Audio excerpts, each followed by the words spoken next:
How are you feeling? How long have you been here? 3 months, May 17th. And what brought you? That's difficult to answer.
Eventually resulted in your being here in the hospital.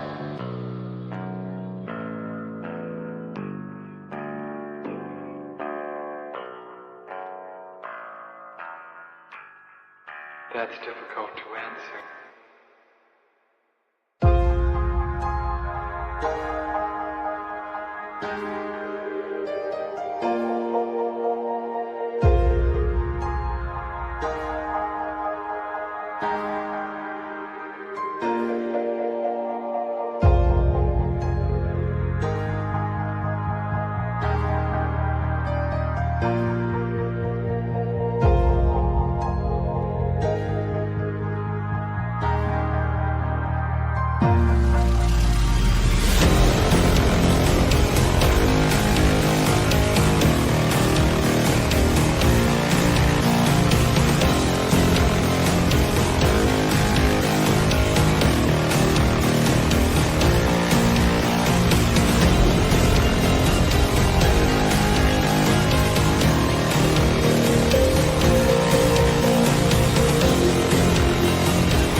this the end? There's a noise inside my head of crying people facing death. Is this the end? Is this the end?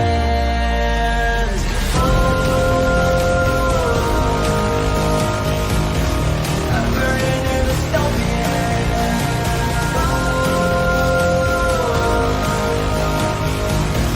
There's no place to hide.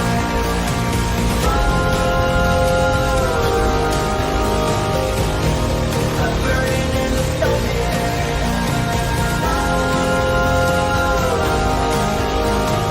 This is the final time. What have we done to the world?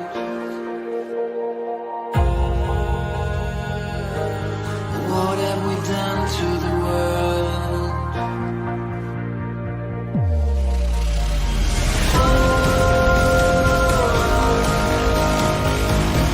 I'm burning in the stone here.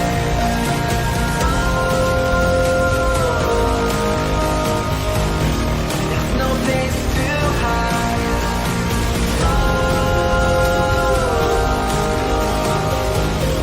I'm burning in the stone here.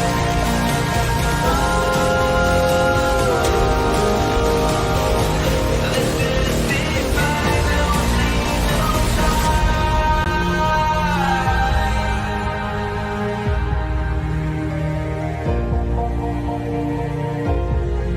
is the final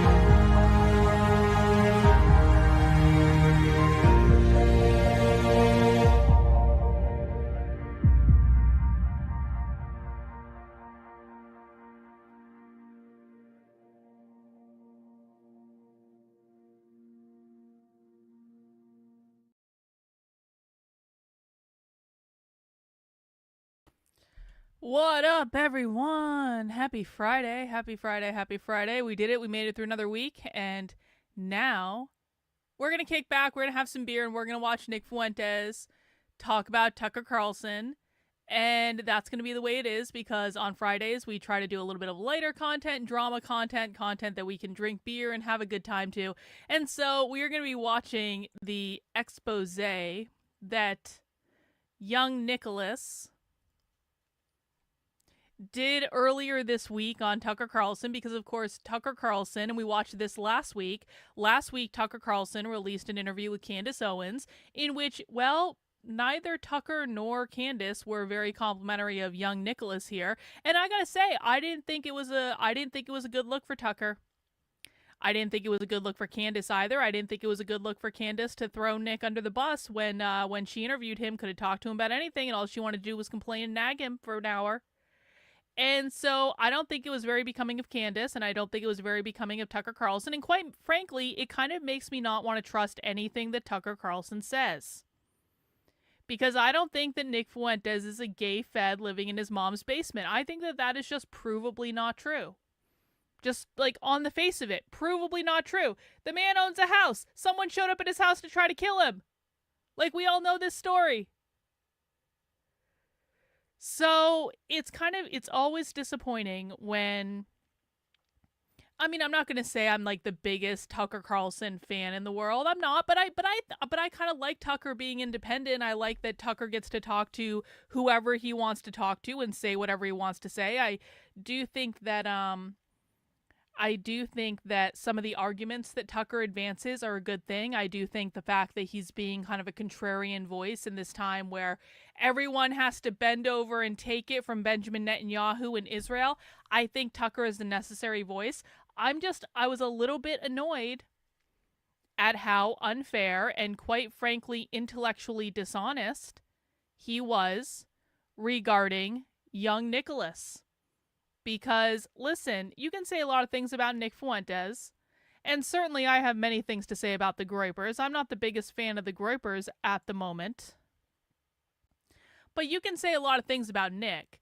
Nick is, at his core, though, a truth teller. And I do believe that Nick is authentic to what he believes.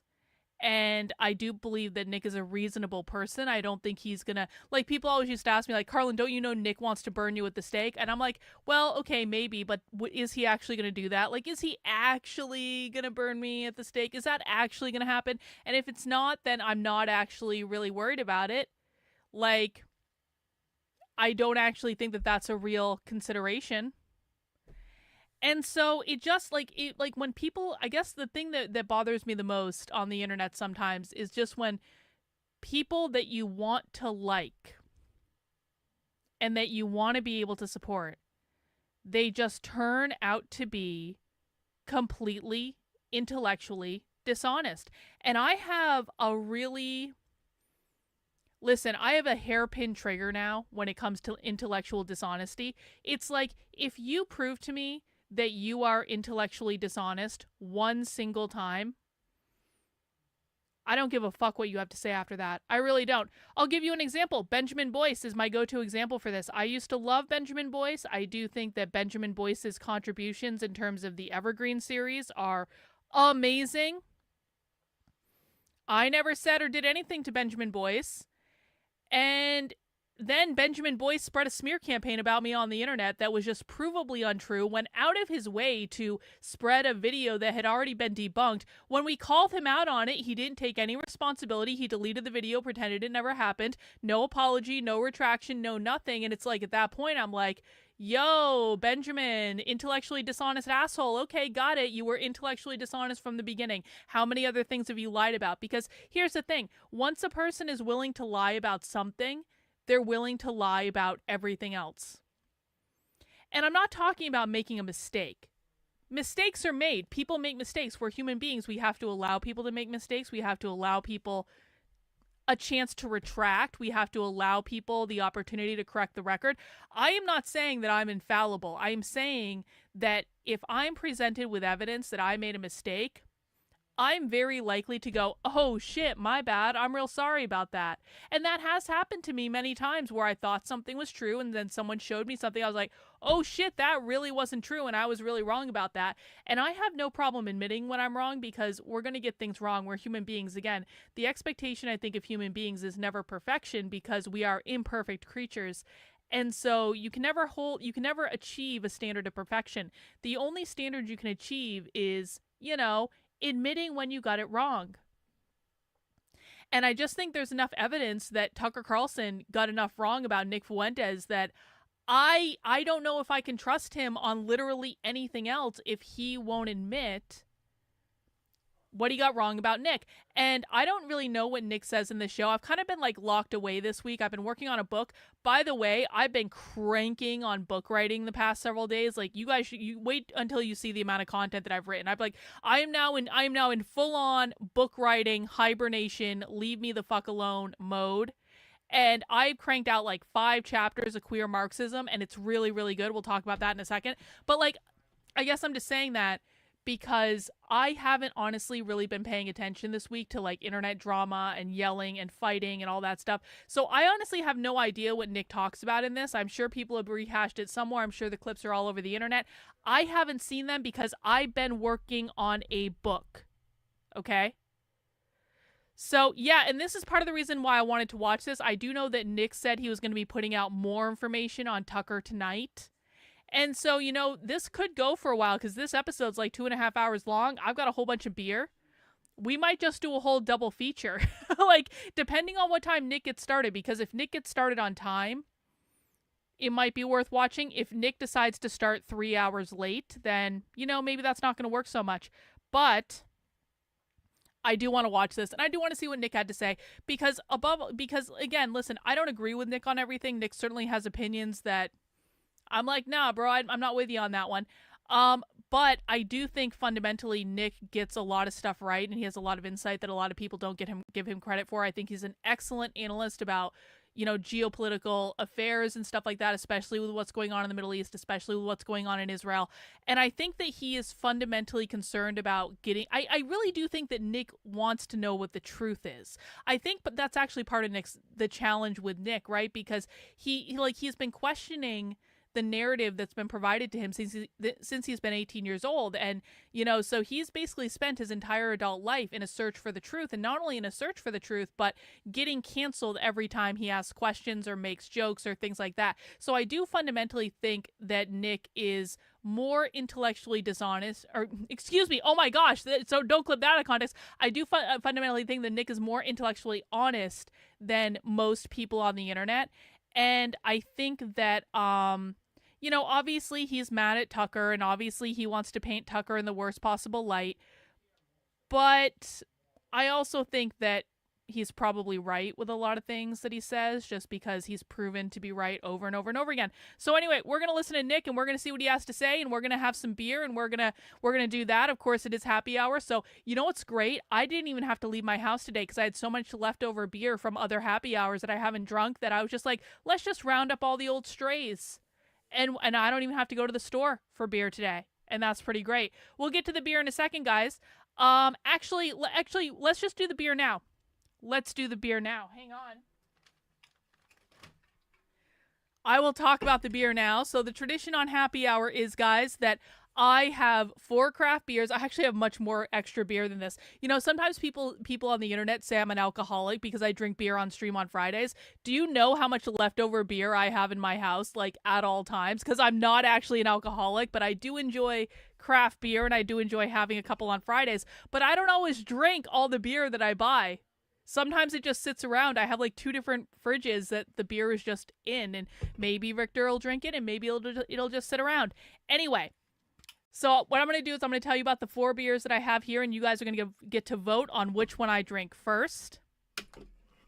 The first beer is from Spyglass Brewing Company. It is called Shortcake Protocol. When I went to the beer store, I basically, I picked this up and I brought this up to the counter, and the guy behind the counter was like, that beer's so good. And I was like, I know, Spyglass did a great cherry cheesecake beer a couple years ago. And then he said, no, this is even better than the cherry cheesecake beer. And I was like, oh shit, I've had this before. This beer is incredible. If you're in New Hampshire, you got to pick it up. It's a Nashua, New Hampshire brewery. It's a Shortcake Protocol. It is 6%. And that is beer option number 1. And I'm really surprised Victor didn't drink this, if I'm honest, because he loves strawberry. But he didn't drink it. More for me. That's fine. The next beer I have is from Tripping Animals Brewing Company. I forget where Tripping Animals is out of. Colorado, I think. No, Florida. Completely wrong. Florida. Tripping Animals Brewing. This is called Tigerito Boom Boom. I don't know why it's called that. Tigerito Boom Boom. This is a sour beer. It is 6% alcohol. It has apricot, cherry, coconut, marshmallow, and Madagascar vanilla. So that's going to be our second option, is the Tiger Boom Boom. Our third option, yes, I have there's a lot of great meaderies actually in New Hampshire. I like apple mead quite a bit. Like if you're doing like a Jack's apple pie type mead, I like that. Most mead is too alcoholic for me, but sometimes mead is like an after dinner drink or something like that, and one of those little glasses can be really, really good. But mead can be great. Our third beer is from Smutty Nose. Smutty Nose is in New Hampshire, I'm pretty sure. I always get them confused if they're in New Hampshire or Vermont. I'm pretty sure they're in New Hampshire. Pretty sure. Anyway, this is a raspberry lime Ricky. Sometimes Smutty Nose is good and sometimes Smutty Nose is bad, but you put raspberry lime in front of me and I'm like, yeah, let's give that a try. This is going to be about 5% alcohol, and so that's our third option for raspberry lime Ricky. And then our fourth option, we got to go with a dark dessert option. This is also from Tripping Animals Brewing Company, and this is a mint chocolate stout. I've never had a mint stout before. I've had peanut butter stout, I've had coconut stout, I've had coffee stout, I've had vanilla stout, I've had lots of other types of stout. I don't think I've ever had a mint stout before. So those are our 4 options, guys. Let me get the poll in the chat. If you're drinking something fun, let us know. Again, it's Shortcake Protocol, Tiger Boom Boom, the Raspberry Lime Ricky, or the mint chocolate stout. Let me know which one you guys want me to drink first. We can have that poll in the chat. In the meantime, I just want to do a couple quick orders of business before we get started. Now, number 1, Trendolin has brought up that there is a new boner song on amaze.org. If you don't know what the boner song is, consider yourself lucky, but you might find out by the end of this stream. And here's what I've decided to do. The boner song is a staple on this channel. This is a video that is shown in middle schools throughout the country to teach kids about boners. I'm not even joking. We have listened to the song many times. And now amaze.org has released a boner sing-along, How the Boner Grows sing-along video. Now, here is the deal, guys. We can watch the sing-along boner video if you guys want, but it's going to cost you. It's going to cost $100 in super chats. And so the minute that we get $100 in super chats, I will stop the video with young Nick Fuentes and we will listen to the boner song. Or, like, you guys don't have to send in money and we don't have to listen to the boner song. Nick is already voting against the boner song, so you can also send in donations, I guess, for not playing the boner song. I suppose that is an option. Thank you, Nick, for that. Happy Friday, Kazmar. Appreciate you being a member of the channel. So that's how we're going to do it, guys. The cost of listening to the boner sing-along is $100. And if you do not want to listen to the boner sing-along, you can vote against it. Against, I gotta put, against has $2. Hang on, I'll make sure there's an against category, so you can also vote against it with your dollars if you do not want to watch the boner sing along. I'll make sure there's a category in there. So oh god, here we go. We've already got some bidders. Trendlin is in. Kazmar is in. We are already up to $40. Oh, you're against. Trendlin is for, Kazmar is against. This is going to be great. All right, hang on.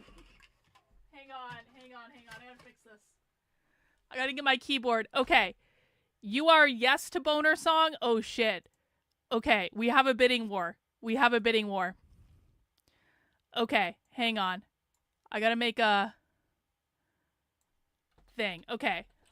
4 is $20 from Trendlin, and then $5 from Average Person, and then against is $20 from Kazmar and $2 from Nick. Okay, so we have our bidding war in full effect, and and I don't even know how to even do this anymore, really. Like, is it just who gets the most money? I don't know. We're gonna have to think about this. This was not thought through on my part. I'm good with a single sing along. You wanted, wait, is this for or against Kristen? I'm good with a single along. Ding dong. Kristen, is this for or against? I can't even tell. Is this for or against the sing along? I don't even know.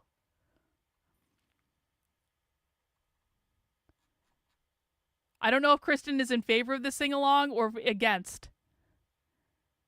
For the sing-along. Okay, so Kristen, $20, and then Kings, another $5. So we get another $25 on the for side.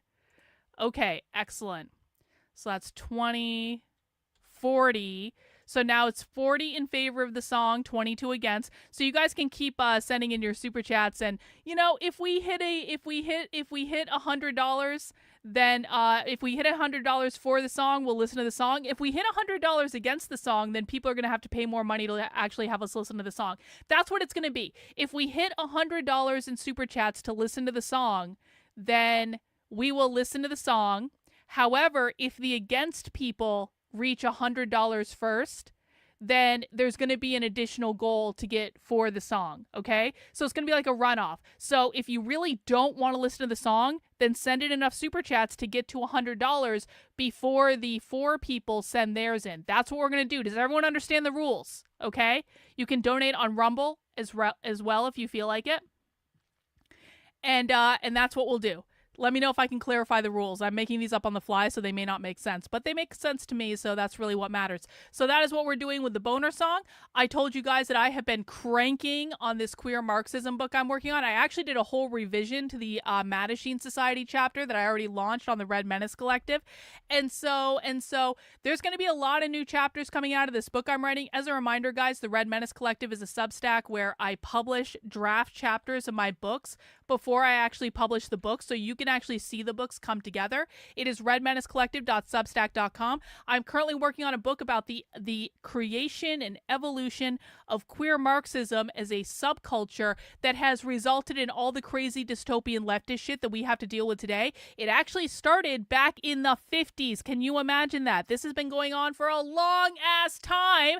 Trendolin in with the $50. That means we only need $10 more to play the song, which would be awesome. We can get it out of the way before the stream even starts. We're up to $90. Thank you, Trendolin. I knew I could count on you. I knew your commitment to the boner song was unmatched. But guys, make sure you're heading over to the Red Menace Collective Substack if you want to sign up for that. Get draft copies of my book before they're released. And I think you guys are really going to like this book. It's coming along really well. I'm writing it like a story, even though it's more of like a historical accounting, but I'm writing it like a story, so it's like engaging.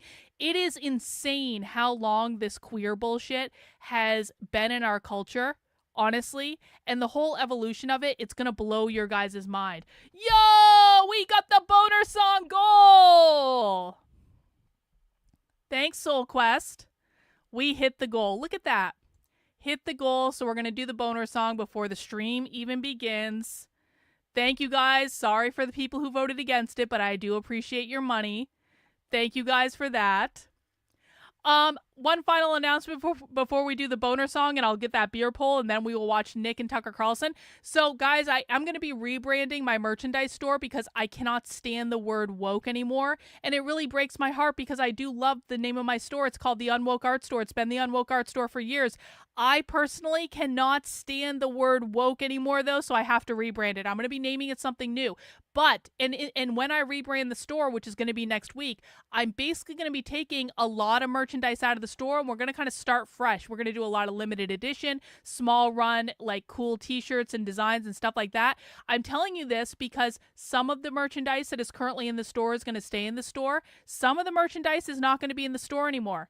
So, well, you can always usually message me privately and say, Karlyn, what about that t-shirt I really liked? And I can probably get it for you. I'm going to be taking a lot of stuff out of the Unwoke Art Store in the process of this rebrand. And I wanted to give people a chance because basically up until Sunday, you can get everything in the store for 25% off as long as you spend over $100. And you don't need a discount code. Just put the merch in the cart. It should automatically do it. If you buy $100 worth of merch, you will automatically get 25% off your whole order. And so if there are any designs or any merch that you were just dying to have in your collection, now is the time to get it because I'm going to be rebranding the store and putting it under a new name because I can't stand the word woke anymore and I just want to do it. I can't. I have to.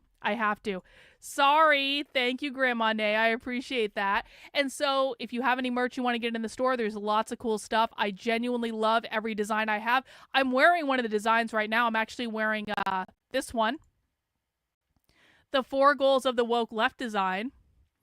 Bot actually made this one. I love it. She said I could use it in the store, and I appreciate that. But there's lots of cool designs you can get, guys. Some stuff is going to remain in the store. A lot of it isn't. We're going to do focusing much more on limited edition runs and stuff like that. And so if there's anything you want, now is the time to get it over in the store, and the sale goes through Sunday evening. And, of course, this all does support the work I'm doing, and I really, really do appreciate it. All right. Let's see. What is the beer vote? Okay, last chance to get the beer vote in. It is a tie currently. We need to break the tie in the beer vote. So last chance. 10, 9, 8, 7, 6, 5, 4, 3, 2, 1. It's still a tie. So what is the winner? Tell me the winner, the poll. What the hell? Where did the poll go? Who won? It's not telling me in the chat who won. What the hell does it say? Do you guys see who won in the chat? I can't see it. It's not saying anything. Oh, there it is. 28% for Strawberry Shortcake and Tiger Boom Boom. All right, let's do a runoff. We're doing a runoff vote for the beer, and we're gonna let that roll while we watch the boner song video. Run off Strawberry Shortcake or Tiger Boom Boom. Okay, runoff poll is in the chat. Well, that is playing. We're going to watch this boner song, and then we're going to get into the video with Nick and Tucker, and it's going to be awesome. No. Had nothing to do with it, bro. You don't know what you're talking about. No. Wrong. So wrong. Very wrong. Sorry you're so wrong, but you'll be able to find out what actually happened in my book. Conservatives always think they know everything when in fact they usually don't know what the fuck is happening. All right. Let's listen to the boner sing-along. God help us all. Thank you, Trendlin, for this pleasure and this joy.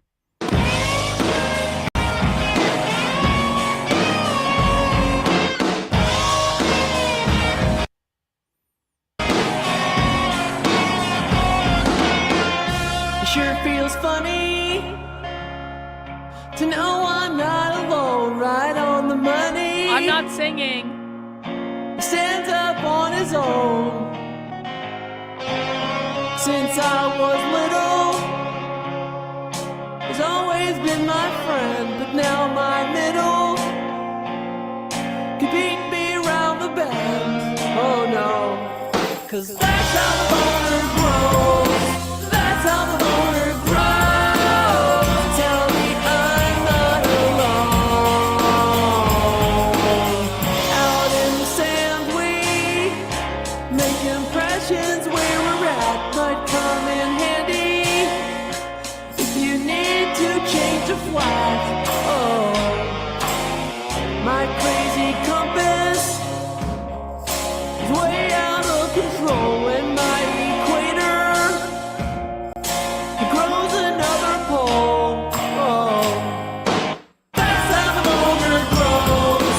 That's how the boner grows. It's not really a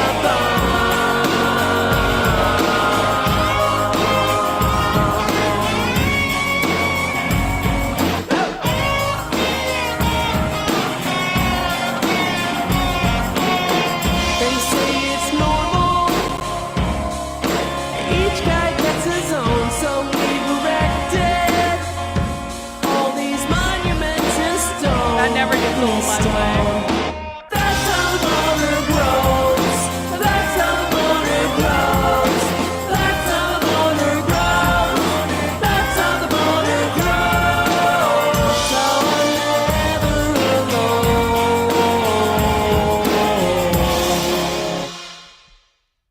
That, ladies and gentlemen, is the boner song. That is actually a real thing that's produced by amaze.org, and it is shown in elementary and middle schools all over the country as part of your kids' sex ed curriculum. Congratulations. You can find out other videos that your kids are watching in school over on amaze.org's YouTube channel. And of course, this is taxpayer funded.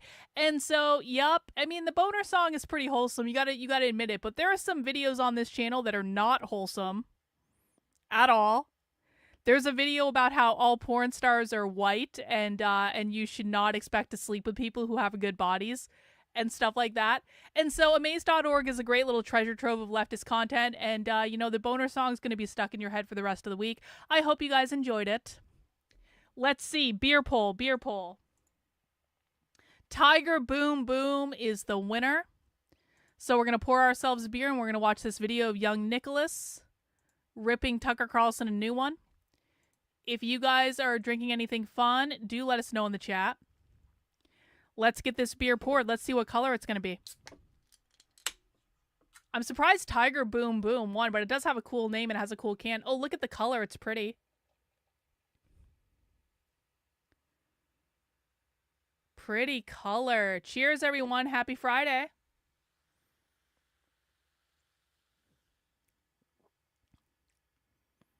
Yep, that's good. That's like a drink you I need like an umbrella or something. That's like a drink you have in the Caribbean when you're on a beach or something. Cheers.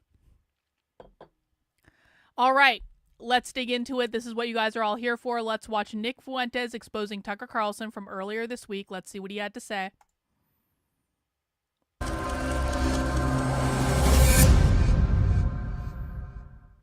The first thing that I want to do is I actually want to watch unfiltered, uncut, what was said on Tucker Carlson's show.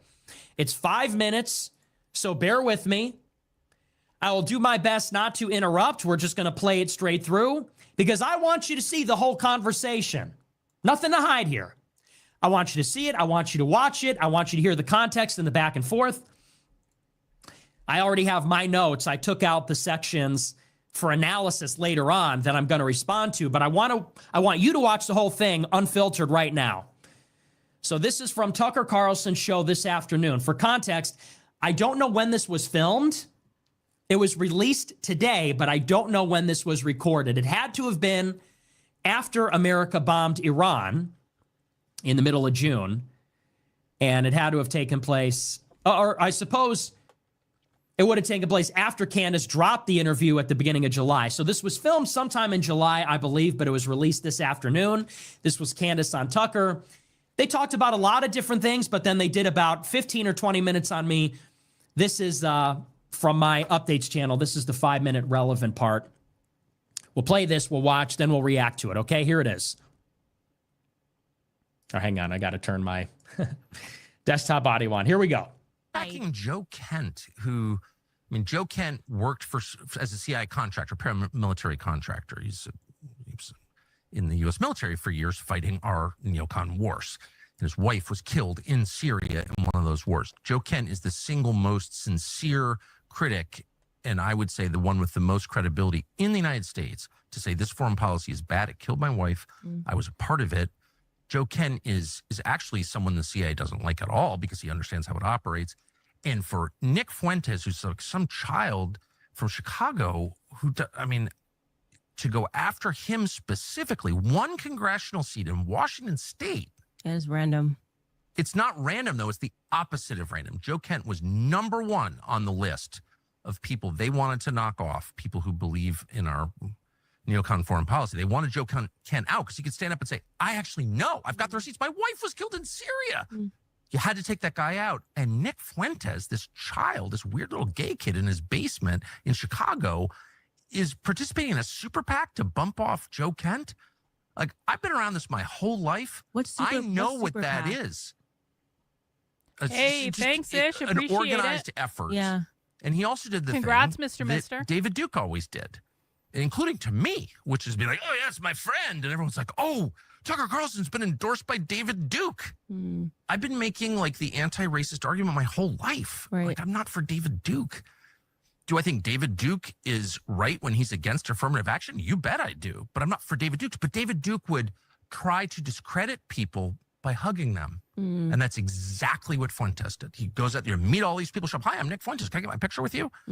That's a campaign to destroy credible voices on the right. And Fuentes is part of it. And I know I'm inviting endless trouble by saying this because, this is a kid with a lot of spare time, but it's just a fact. And I've seen it a lot. Yeah. And I you can believe me or not, but I know what I'm talking about. I can confirm he's dishonest. So it's like you use that as your, like, I could not determine what his motives were. And I said, you know what? I don't have time for this. I gave you a fair chance, gave you a fair shake, and you are a fundamentally dishonest human being. There was no reason to do it. If he had not done that show and screamed and yelled, his followers would have been like, oh, that was an interesting conversation between two people who agreed some, disagreed some, and like that was it. It was interesting. Okay, that I already did commentary on this interview last week, but I'm just going to say this. Candace is fucking delusional if she thinks that Nick needed to say anything about that interview for Nick's followers to go after her, because Candace fucked up that interview 19 ways from Sunday. It was entirely her fault. It was a ridiculous conversation. She could have talked to Nick about anything important. She chose to nag him for an hour because she was upset about what he said about Dave Smith. And Nick was even very polite to her in that interview, and then he told her to fuck off when he was back on his own show, which is exactly what he should have done because Candace fucked up that interview. So Candace Owens is a fundamentally dishonest human being. I've always said this. I absolutely think that Candace Owens is a narcissist. I think Candace Owens will say and do whatever she needs to do to get ahead. That said, I think some of Candace's content's really good. I like her series on Brigitte Macron. I actually do think Candace made the case on that one. I like Candace's interview with the USS Liberty guys. I'm not saying she doesn't make good content. I'm saying she's a fundamentally dishonest person who will literally say and do whatever she has to get ahead in whatever situation she's in. And you should never expect Candace to behave intellectually honestly. And I think it's pretty obvious, honestly. there. He doesn't want to be, and I can tell you that he doesn't want to be anywhere but where he is. He doesn't want to have normal relations. And it did sort of feel, and I said that to him, that he's like responding to orders somewhere, because why are you attacking me? Well, who why are the why are you the attacking Dave funders? Smith? What is the issue with Dave Smith? And he couldn't answer the question. Exactly. He couldn't answer the question. He was just like, well, The fakest thing I've ever seen. and I'm like, why do you hate Dave Smith over Joe Rogan? And it's like, well, Dave Smith is this kind of a Jew. And I'm like, okay, I don't either. You really are this immature and you haven't gotten further in your ideas, or you're just attacking people. That's and not making what he people said think that at these all, attacks are legitimate actually. when they're really not. And we were so kind to him that I was just like, okay, He's attacking Dave Smith because Dave Smith is effective and credible. he's Dave very Smith- effective. Because he's smart. He's a decent person. There's no hate on Dave Smith. Dave Smith And is you a would smell it if there coward wasn't or and isn't. an asshole, honestly. And he has credibility and he has knowledge. And he's a marvelous debater. And once again, a really good person. So you have to take Not out a good Dave Smith. person. You have to take out Joe Not a Kent. good person. Those are the good people. You At have all. to take out J.D. Vance. He was against J.D. Vance. So if you're against like more pointless wars on behalf of foreign powers, like you're probably not going to be attacking J.D. Vance. And Vance was exactly the person he was attacking. So this, and the sad thing is, and I know that no one who watches him will believe me because they're desperate, because they are the victims of a system that hates him. It's young white men who've been totally cut out of our economy, attacked mercilessly, given, narcotics, just go die. I mean, they really are the victims, and they're desperate, and no one speaks for them. So they go to Fuentes because he's like That's incredibly not articulate. true at all and they either. think he's our leader. But in one of the saddest ironies of all, like he's acting against your interests, actually. It's Yeah. it's really dark. Yeah, I don't believe he says, I no longer think that he believes what he says. And I can say that, like, even the whole, I just say I'm a racist. I know in part he says stuff to be entertaining, and that's fine. There's an element of it that is meant to be entertaining.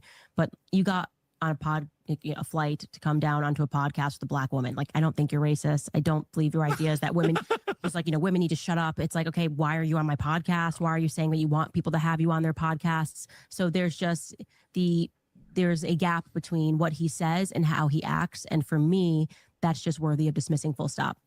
Be authentic. I don't care who you are. Like, genuinely, I kind of like Taylor Lorenz because I know that she actually Taylor believes what she says. Lorenz is authentic, according to these people. Okay, so That's there you fucking have it. crazy. We could even back it up. I think this cut out at the very beginning. We could play the very beginning part because I want to have it all out It is there. real to her. COVID is real to her. This is not a performance. He There was like one little part at the beginning that this cut off. sounds like okay. unattacked. And then we'll get even into it. though, Interesting. yeah, it was weird. It was That's totally a weird. tender spot. Well, okay. Has it occurred to you that, and I just want to say, I haven't watched a lot of Nick Fuentes in my life at all. But what I've seen, the guy's very talented. Like, just as a, Mhm. well, let me just say this, as someone who's talked to cameras his whole life, it is very hard to sit and just like riff for 20 minutes. And I think it's an amazing skill, and he has that skill. But I also have noticed that his targets are all people who are sincere, non-crazy, non-hateful opponents of neocon politics. Right. So you have to kind of wonder about that. So Nick Fuentes is like, oh, I don't like the neocons. But then his targets are J.D. Vance, Joe Kent. He got involved in Joe Kent's campaign with I a didn't know that. oh yes. You, me. And it's like, what is that? Dave Smith. Dave And I asked him Smith? about that because that's a question that I had. So I did the right thing by asking him to his face. What's up with this? Like, why do you attack Dave Smith?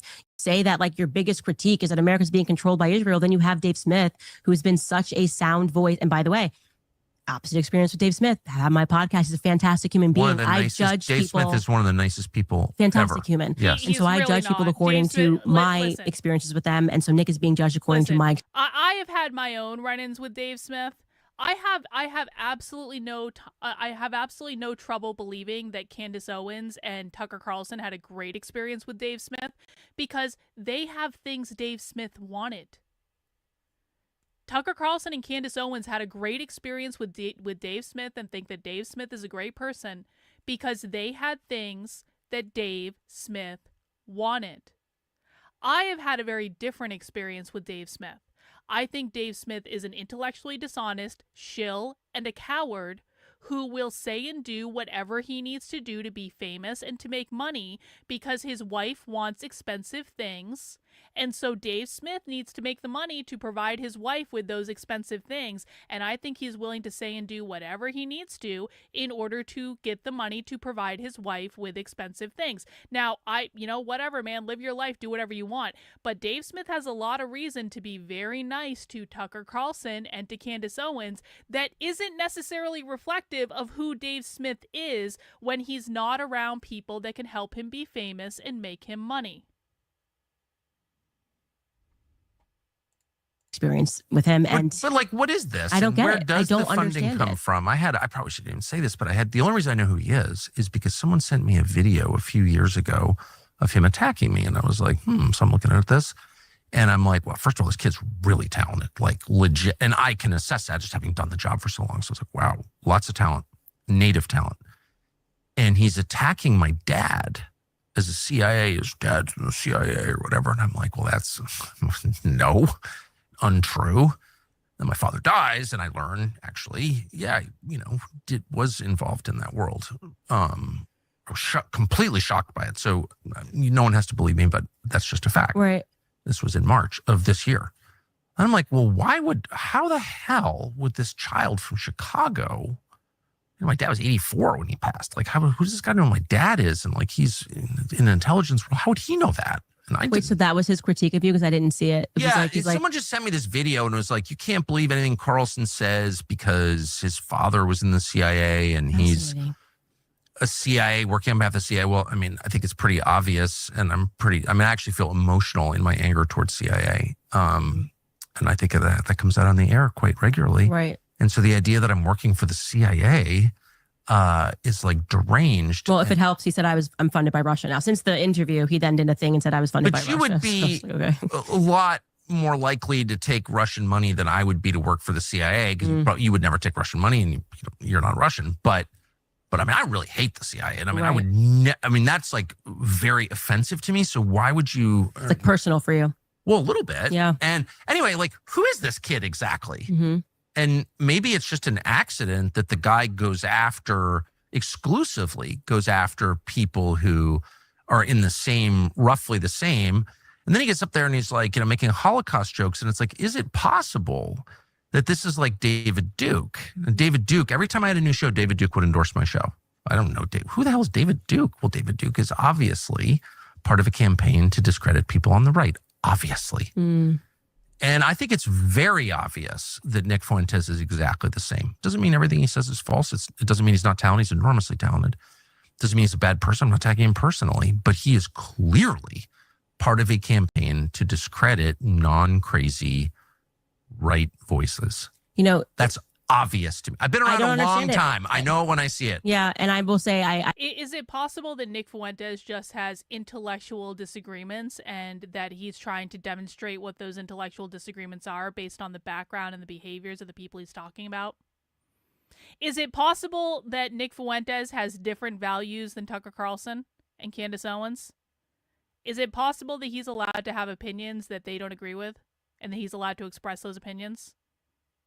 I don't understand it. We were very kind to him. Like, I truly, like, we almost said, like, we felt maybe he was a bit lonely. We should invite him back for dinner.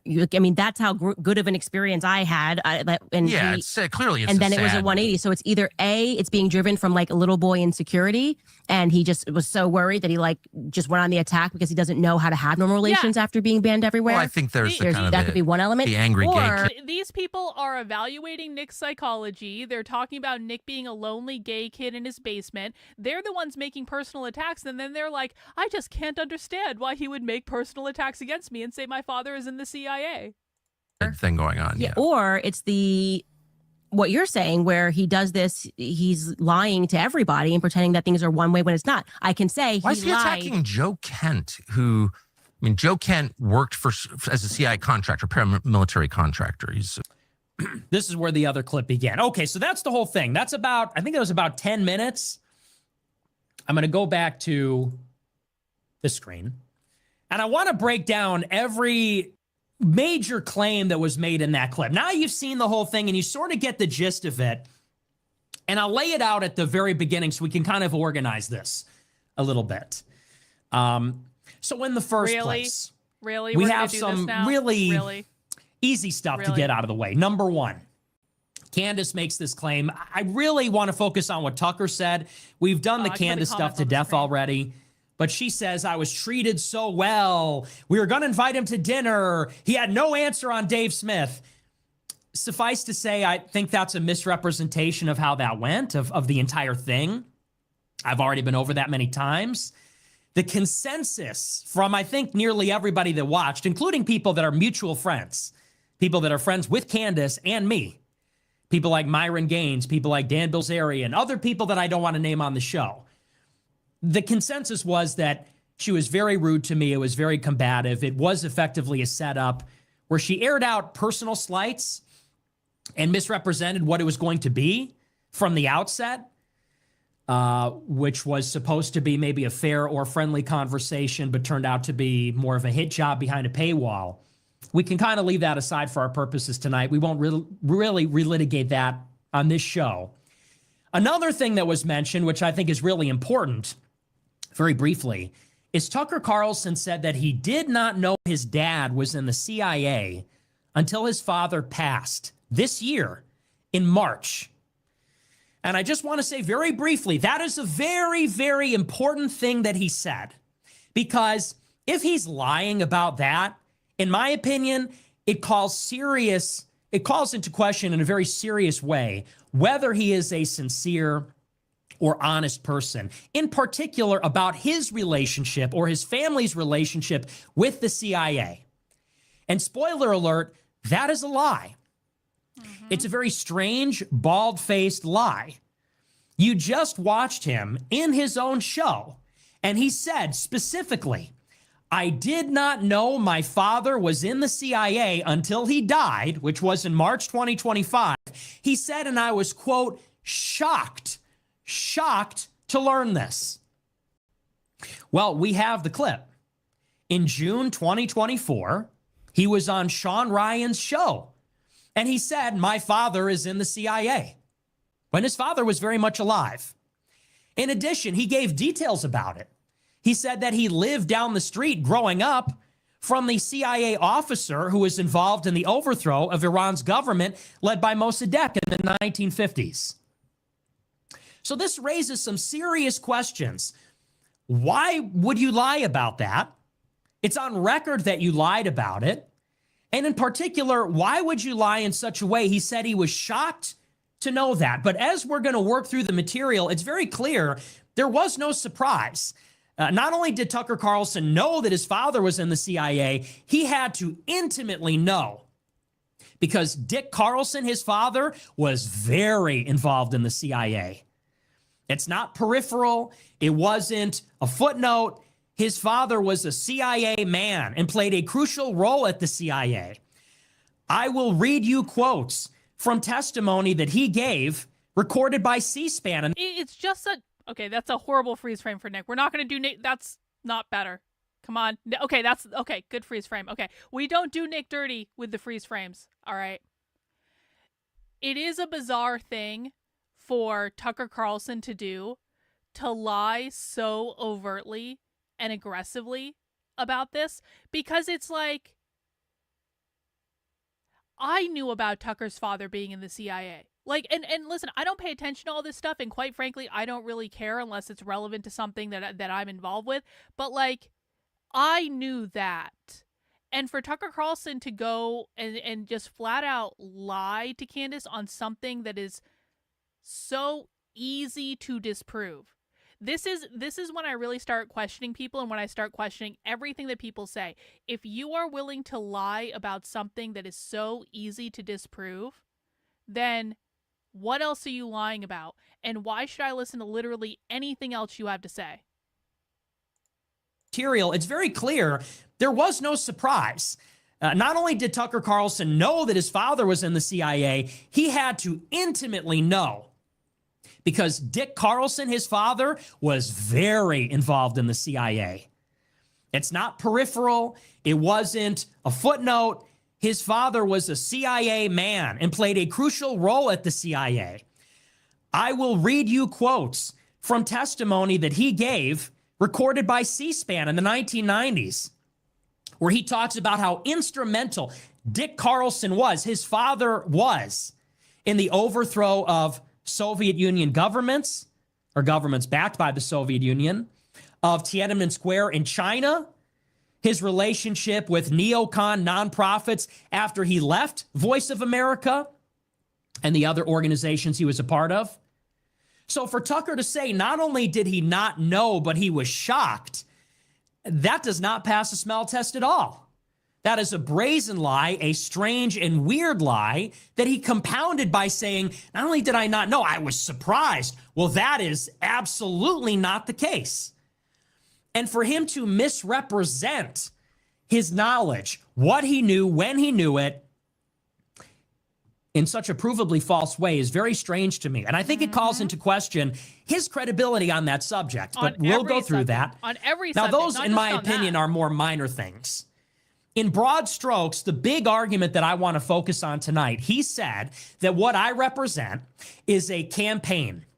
He said I'm an inorganic actor as part of a bad faith campaign to sabotage what he said are, quote, the non-crazy, non-hateful, credible voices against the neocons in politics. He said, that's my mission. Now, in his own words, he says he doesn't watch my show. He doesn't know me. He doesn't spend a lot of time watching me. He said the only time he saw me was when I was attacking his father. But yet he is sure, and he says it is obvious, in spite of his ignorance, that that is what I am. His only proof for the claim is that, in his words, I exclusively attack those kinds of people. The non-crazy, non-hateful, credible anti-neocon voices who he listed. And the names he gave were these. He said J.D. Vance, Joe Kent, and himself. Candace Owens chimed in and said Dave Smith. We will analyze each of those people. Good. And we will evaluate tonight what is this artificial distinction being created between non-crazies and crazies, non-haters and haters, anti-neocon voices, and whatever I am. We're going to break that down. And if Joe Kent is your champion, well, we'll look at Joe Kent and we'll look at his views. Tucker characterized my attacks on Joe Kent and J.D. Vance as random. Candace Owens agreed. She said it is random. Tucker said, no, it's not random. Joe Kent was enemy number one, public enemy number one of the neocons. So Candace says it's random. Tucker says it's conspicuous, but it was targeted. We'll talk about my history with Joe Kent. So we're going to dive in. Enough introduction. We'll break this down. First, I want to talk about Joe Kent. And we'll talk about him in particular, because that was really the centerpiece of the story. And that is the center of my relationship with Tucker Carlson. And I'm going to tell the story in full. We're going to go back to the very beginning. So for many years, and as I said, I have never talked to Tucker Carlson. I don't know him. But he is a broadcaster. I am a broadcaster. When I got started, when I was a teenager doing my show, I had very mixed feelings about Tucker Carlson. He said a lot of things that I agreed with, but I was skeptical of him because he was at Fox News. Fox News is controlled by Rupert Murdoch, who is one of the arch neocons. Rupert Murdoch owns News Corp, which is the parent company of the New York Post, Wall Street Journal, Fox News. And these media outlets are the mouthpiece of the Chamber of Commerce of the State of Israel. Rupert Murdoch donated to Bibi Netanyahu's election campaign in Israel. Netanyahu visits him when he goes to London and stays at Rupert Murdoch's flat. Murdoch received military hardware in the 1980s, satellite dishes and other things, years before he started Fox News. So Rupert Murdoch is a creature of the Israel lobby, of the business interests, of the Reagan administration, and the neocons therein. Suffice to say, that is enough about Rupert Murdoch for our purposes tonight. But I don't trust that Tucker Carlson was who he said he was purely because he was at Fox News. What's more, and we'll talk a little bit about this tonight as well, for many years, Tucker Carlson was known as a silly guy who wore a bow tie, who was defeated by Jon Stewart in a debate, who sat on the couch on Fox and Friends. He was hardly a populist, hardly a Trump supporter, a nationalist for almost his entire career up to that point. For decades, He was an unrepentant elitist, a neocon, a defender of the CIA, a defender of the Iraq War. And when he got the primetime slot on Fox News, suddenly he had a total change of heart, apparently, and became a full-throated, intense, articulate spokesperson of a Trump populist doctrine. So for many reasons, I was skeptical of what he represented. But for many years, I was very supportive of him because I did not have a very developed understanding of how politics worked. And although he was at Fox, I agreed with so much of. Let's see. Horseshoes Hand Grenade says, Tucker leaving Fox was intentional to frame him as alt media to control the narrative. It's all a psyop. I'm not unsympathetic to that argument, to be honest with you. I think that that definitely could be the case. Appreciate it. What he said, my feelings towards him were generally positive. The only Hey guys, by the way, can everyone mount the like button for me? Mounting the like button lets YouTube know to recommend my stream to more people. I would really appreciate it. There is a shocking disparity between the number of people who are watching right now and the number of people who've mounted that like button. If you don't want to mount it, you can give the like button a high five. You can put your arm around the like button. You can give the like button a kiss on the cheek. You can give the like button a slap on the ass. Do whatever you want. I don't really care. But can we get those numbers up? I'm just going to sit here for a second. I want to see those numbers. Those are rookie numbers, guys. Come on. Come on. We're just chilling, having some beer on a Friday. I'm trying to give you guys a good experience. There we go. Okay. Thank you. I appreciate it. The time that I was ever negative towards Tucker Carlson was in 2020. After the presidential election in 2020, which I believed was rigged, I went to many of the Stop the Steal protests at the state capitals in Lansing, Michigan, in Atlanta, Georgia, in Washington, D.C., in Harrisburg, Pennsylvania, in Phoenix, Arizona. And I gave dozens of speeches on a megaphone in front of state capitals and governor's mansions and in the middle of the city. And at that time, when many patriots assembled during that Stop the Steal period between the election and the inauguration of Joe Biden, we were out there calling attention to what was voter fraud, either the rigged voting machines, the use of mail-in ballots, the role that the media played in suppressing the Hunter Biden laptop. And Tucker Carlson would not cover any of it, was not pressuring any of the Republicans to defend Trump, was not bringing on any of the evidence of the voter fraud. I was intensely critical of Tucker in that moment, and that was really my only interaction with him that was negative at that point, was me criticizing him at these events. But months later, Tucker attacked the ADL on his show. I said maybe he's hiding his power level, maybe he's based. Let's get to the good part. Enter my relationship with Joe Kent. After the 2020 election, I was furious because at that time I believed, and I still do believe, that Donald Trump was cheated out of that election. And I was furious that we let it happen because we knew it was coming. I did a show with Alex Jones in June, I believe, of 2020. And I said that there would be a red mirage, that they would count up the votes on election day. It would appear that Trump was winning. And then once they started counting the mail-in ballots, of which there would be many because of the pandemic, over time, Joe Biden would take the lead and would be declared the president, and they would steal the election from Trump. I was furious, not only that the election was stolen, when we knew precisely how it would happen, the manner in which it would happen. But in particular, I was furious at the Republicans because they abandoned Trump. Yep. Trump's legal counsel in the White House abandoned him. They made no legal case that the election was stolen. They gave up. The Republicans in the House and the Senate mounted no serious effort to stop the steal of the election. Neither did the Republicans in the state capitals. Out of the 6 or 7 swing states, Republicans controlled almost all of the governorships and state capitals there. And they did not lift a finger to audit the ballots, to claw back the electors, to do anything. And what was even more infuriating, if you remember, is that there were 2 Senate runoff elections in Georgia where the elections were too close to call or something like that. I don't remember the specifics. And at the same time that Republicans in the White House, Republicans in the state capitals, Republicans in D.C., at the same time that they effectively sold him out and then even eventually made a deal with the Democrats to hang impeachment over his head after January 6th to make sure that he left quietly.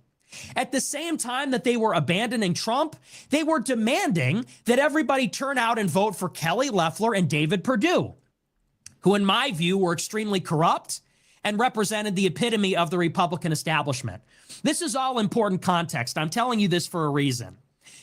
2020 shaped everything that I've said in the last 5 years, as it should have. Because if the elections are being stolen, and if the Republican establishment is complicit in that process, we got a big problem. So during that time, this is the first time I ever said, don't vote. I said, we should not go to Georgia and try and rally the base or rally the Republicans to vote for Loeffler and Perdue, two corrupt establishment Republicans, to give Mitch McConnell the Senate leader position after they just betrayed Trump. If you want your Senate majority, then you got to fight for Trump. And if you're not willing to do that, then we shouldn't go out and vote.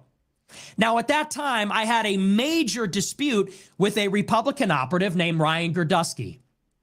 Ryan Gerdusky was one of the big politicos who is close to Ann Coulter, in bed with the establishment, who was telling everybody they have to make it their mission to get down to Georgia and rally the troops and get Loeffler and Perdue into the Senate to hold the line and keep our majority. I had a major falling out with him over this.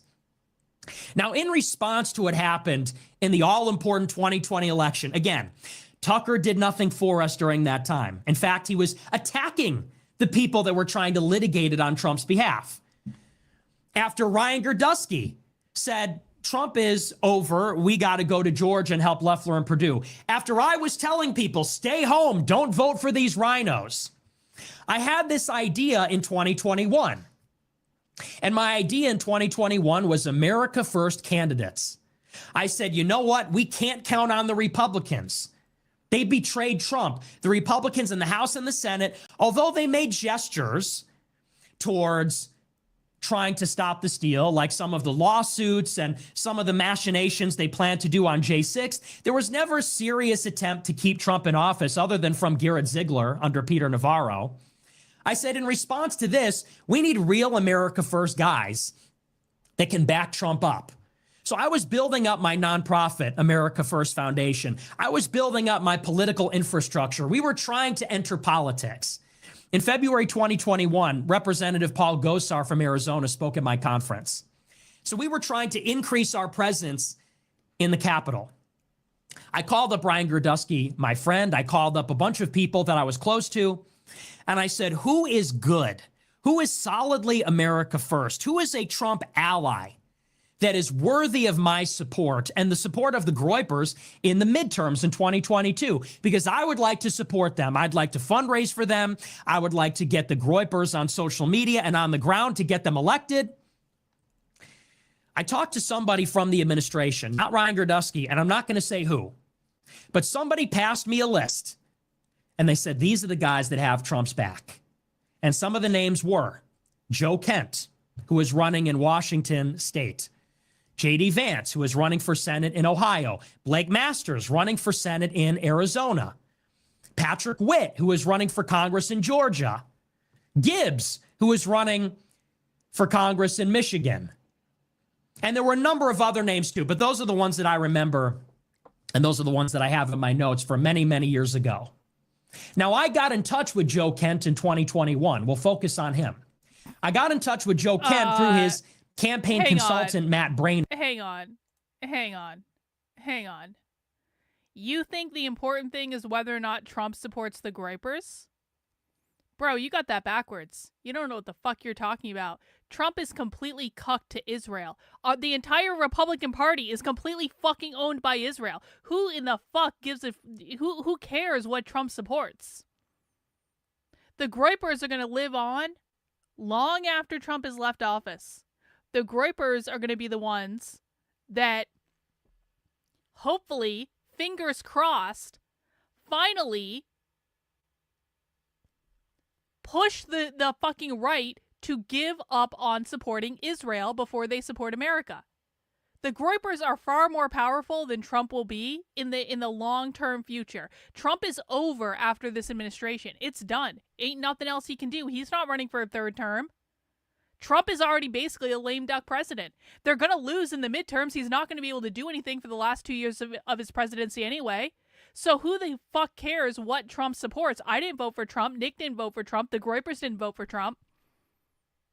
This is about looking ahead beyond Trump.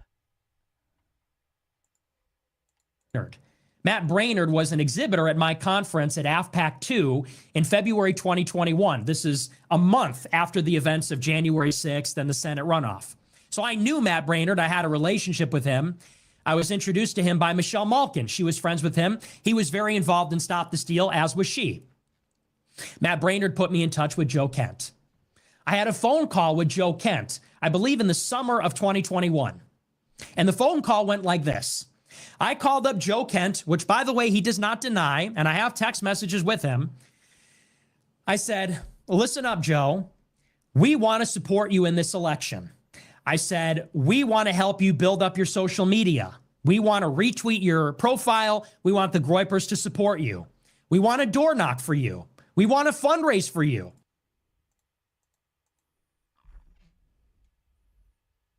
You're pretty new to my channel, and you've been saying a lot of retarded shit on my channel, but this is definitely the most retarded fucking thing you've said yet. Nick Fuentes and the Groypers are the most relevant thing happening on the right. If you think, if Tucker Carlson and Candace Owens are attacking them, you know there's something there. So I'm going to put you in a timeout. If you come back and you say more stupid shit on my channel, I'm just going to ban you, because I don't want stupid people on my channel. Like, that's retarded. Honestly. I said, but here's the cop. Listen, guys, if you can't be intellectually honest about Nick Fuentes and his ideas and what he believes and the amount of people he has behind him and the amount of people he has supporting him, if you can't be intellectually honest about what this is, get the fuck out. I don't want you here. Go back to Fox News. Caveat. I said, and you can take this or leave it. I said, but we want to help you. We believe you're America first. We want to get you into office. I was very pro Joe Kent. I said, but here's the deal. You can't disavow me. I said, now, if you want our support, it's contingent on that. I said, because although I'd like to keep this discreet and we don't have to tell everybody that we're helping you, I said, but if the day ever comes that the left asks you about me for any reason, I said, you cannot disavow. I said, because if we start disavowing each other, this is how the right eats itself. And this is how the left wins. I said, today you're disavowing me. Tomorrow, somebody's disavowing you. What's more, I said, I don't want to help people. I barely have an operation. I don't want to use what little I have to help somebody if they're going to turn around and throw me under the bus. Because that's exactly what happened with Paul Gosar during AFPAC 2. He attended my conference, and then he disavowed me, pretended like he didn't know me the next day. And there were other events too, but that was the big one. So I told Joe, I said, here's the deal. You cannot disavow. We'll support you. And Joe Kent said, not a problem. He said, and you know what? They call you a racist. He said, the Democrats are the real racist. And I said, yeah, that's great, Joe. But I mean, that's really the deal. And so it was. Joe Kent actually spoke out in favor of me. When I was put on the no-fly list in May 2021, he put out a tweet defending my rights. When I was banned on Twitter, I believe he said something also. So we had a working relationship. We had talked on the phone. I was fully behind him. We were supporting his social media. We had planned to go to Washington State to campaign for him, and he did defend me on social media as well. Fast forward to February 2022. I did my third AFPAC, my third conference. Marjorie Taylor Greene spoke there. Paul Gosar spoke there. The lieutenant governor of Idaho spoke there. It was a pretty big deal. We had 1,200 people. It got a lot of negative media attention because of things I said about Russia, comments I made about Hitler, other things. Now, Joe Kent did not attend AFPAC 3. He had no relation to AFPAC 3. But he was accused by somebody who was in the race in his district of having a relationship with me. Someone who was in fourth place put out a tweet. It got about 15 likes on Twitter. She said, Joe Kent is like a Nick Fuentes type conservative. Joe Kent put out a tweet unprovoked on March 2nd, 2022. And I'll read to you what he said. He said, quote, my opponents are again spreading lies about me. I strongly condemn Nick Fuentes' politics. especially in regards to our ally, Israel. Yo! I ignored his invitation to speak at his recent conference in Orlando, and I am not aware of, nor do I accept any endorsement from him. Later, he said no one should be deplatformed or put on a no-fly list for their political ideas. I don't want Fuentes' endorsement due to his focus on race and religion. The fights he's picking are counterproductive. This is not my message of inclusive populism. So to be very clear, I talked to Joe Kent on the phone. I helped him, he helped me. And the agreement was I would help him discreetly. Contrary to what Tucker Carlson said, that my aim is to embrace people, to bring them down publicly, I told him, and we maintained a relationship in secret, in private, for almost a year before he, unprovoked, publicly went on the attack against me, condemning me completely on the basis of my opposition to our support for Israel, and because I talk about race and religion. He said that my version of America First, this is important, Kent said that my version of America First is condemnable because his version is inclusive, not focused on race and religion, and not critical of Israel. This is a very important concept, which is going to show up again and again and again on this show tonight. Joe Kent, who Tucker said is the epitome of a reasonable, credible, not crazy, not hateful, anti-neocon voice, Tucker said he is the archetype. He is emblematic of a credible, authentic opponent of the neocons. Tucker said that I attacked him in a targeted way, which was very conspicuous. I was put up to do this. I wrapped my arms around him to bring him down. Why? Because he's a credible voice fighting the neocons. Well, that is not the case at all. I did not wrap my arms around him. Contrary to what Candace said, it was not random. I did not target him, as Tucker said. We maintained a discreet relationship. I wanted to help him. And then he attacked me very hard over my views on Israel, on race and religion, and said that his version of America First is really inclusive populism. Now, I said on a stream days later, very intentionally, I said that there is something going on in the conservative movement right now. I said, you have authentic America First, which I represent, and then you have what I called at that time, Populism Inc. Populism Inc. People that claim to be like me, sound like me, but are not like me. And there's some things they have in common. I said, number one, they're all supported by Peter Thiel. Joe Kent got $1 million from Peter Thiel in 2022. J.D. Vance got $15 million from Peter Thiel in 2022. So did Blake Masters, got $15 million. Gibbs in Michigan got money from Peter Thiel. Patrick Witt in Georgia got money from Peter Thiel. That's number one. Number two, all of them were downplaying the significance of race and religion. All of them were very pro-Israel. I said, so something is going on. There is an attempt, just like with Con Inc., Conservative Inc., just like with Rhinos, there was an attempt in light of the recent rightward shift of the base to skin suit what is an emerging America First constituency in the GOP. And to say, we sound like Nick Fuentes and Michelle Malkin, we sound like Pat Buchanan, but really we're more of the same. We're pro-Israel, race blind, and have no religion. I said, so this is a deliberate usurpation. They are trying to usurp America First. Joe Kent is offering a competing version of America First that does not talk about race or religion and is pro-Israel. I said, and if he wins in Congress, he will be the right wing's AOC. He's young, he's handsome, he's well-spoken. He would be the most right-wing member of Congress. He would suck all the oxygen out of the room, and people like him and J.D. Vance, they would get to define what comes after Donald Trump. This new generation of representatives and senators who are coming up, funded by Peter Thiel, inclusive and pro-Israel, they would have the final word on what America First is going to be and how it will develop. And they will do it in a and this is kind of like, I mean, listen, I'm a really big Nick fan. I don't agree with everything he says, which you always have to say when he comes up, but like that is also the truth. But like, I'm a big fan. I think he's very funny. I think he's very smart. I think he's extremely talented. I think he has been completely fucked over by the conservative establishment.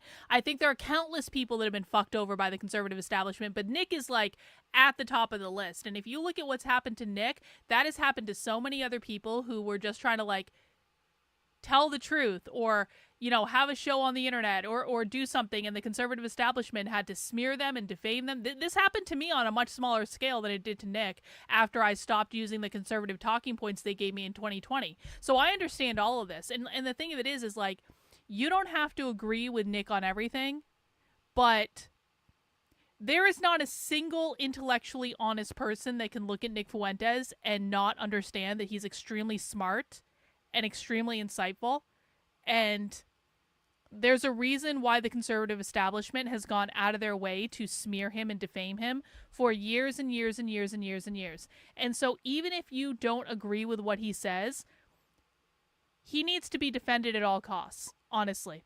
No matter how many fights I have with the Groypers where I support Adam Green and I do Twitter spaces that they don't like, no matter how many Groypers are in my replies that I have to block because they're being a pain in the ass, I will never turn my back on Nick.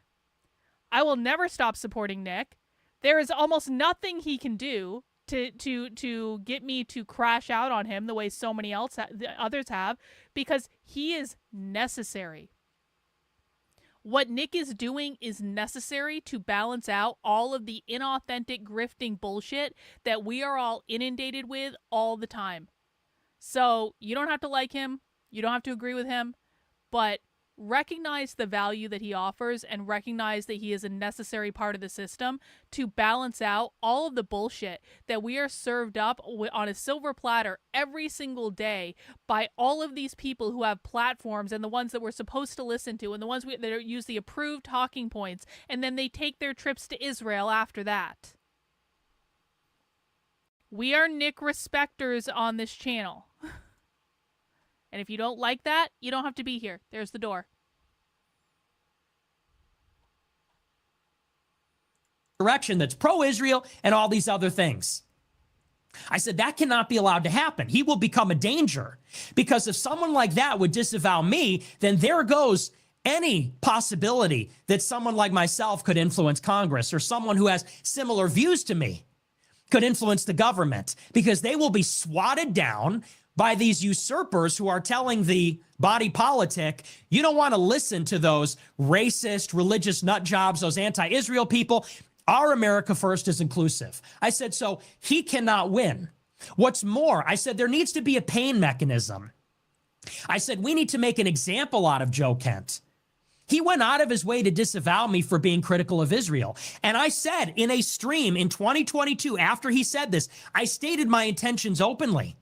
I said, we are going to make an example out of him in the same way that someone who goes against Israel is punished by AIPAC, so they think twice about criticizing Israel.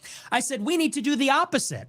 If someone condemns someone that's critical of Israel and is pro-Israel, we need to make them afraid of losing their seat. Yep. So that they will think twice. They will say, I don't want to be like Joe Kent. Maybe I will just leave Nick Fuentes alone. Maybe I won't be super pro-Israel next time, because I don't want the Groypers to make me lose a close race. That was my intention. That was my stated, explicit intention back then. So we started up a campaign. We started up, contrary to what Tucker says, he said there were these super PACs. I started my own PAC. It was called Republicans Against Rhinos. The FEC filings are public. We spent about $100 on a website to develop and to buy a domain for a website. And the premise was Joe Kent is CIA. Now, the other thing about all these people is they have these connections to the CIA, which at that time I wasn't really aware of. But we found out that Joe Kent was a Green Beret who didn't even live in the United States for 20 years. He was involved as a contractor, as a mercenary with U.S. intelligence and the military. And so we actively went to Washington State and put up stickers and went to his town halls and went to his events to say, you can't trust this guy. This guy's in the CIA. This guy is of the deep state. Don't trust him. Don't vote for him.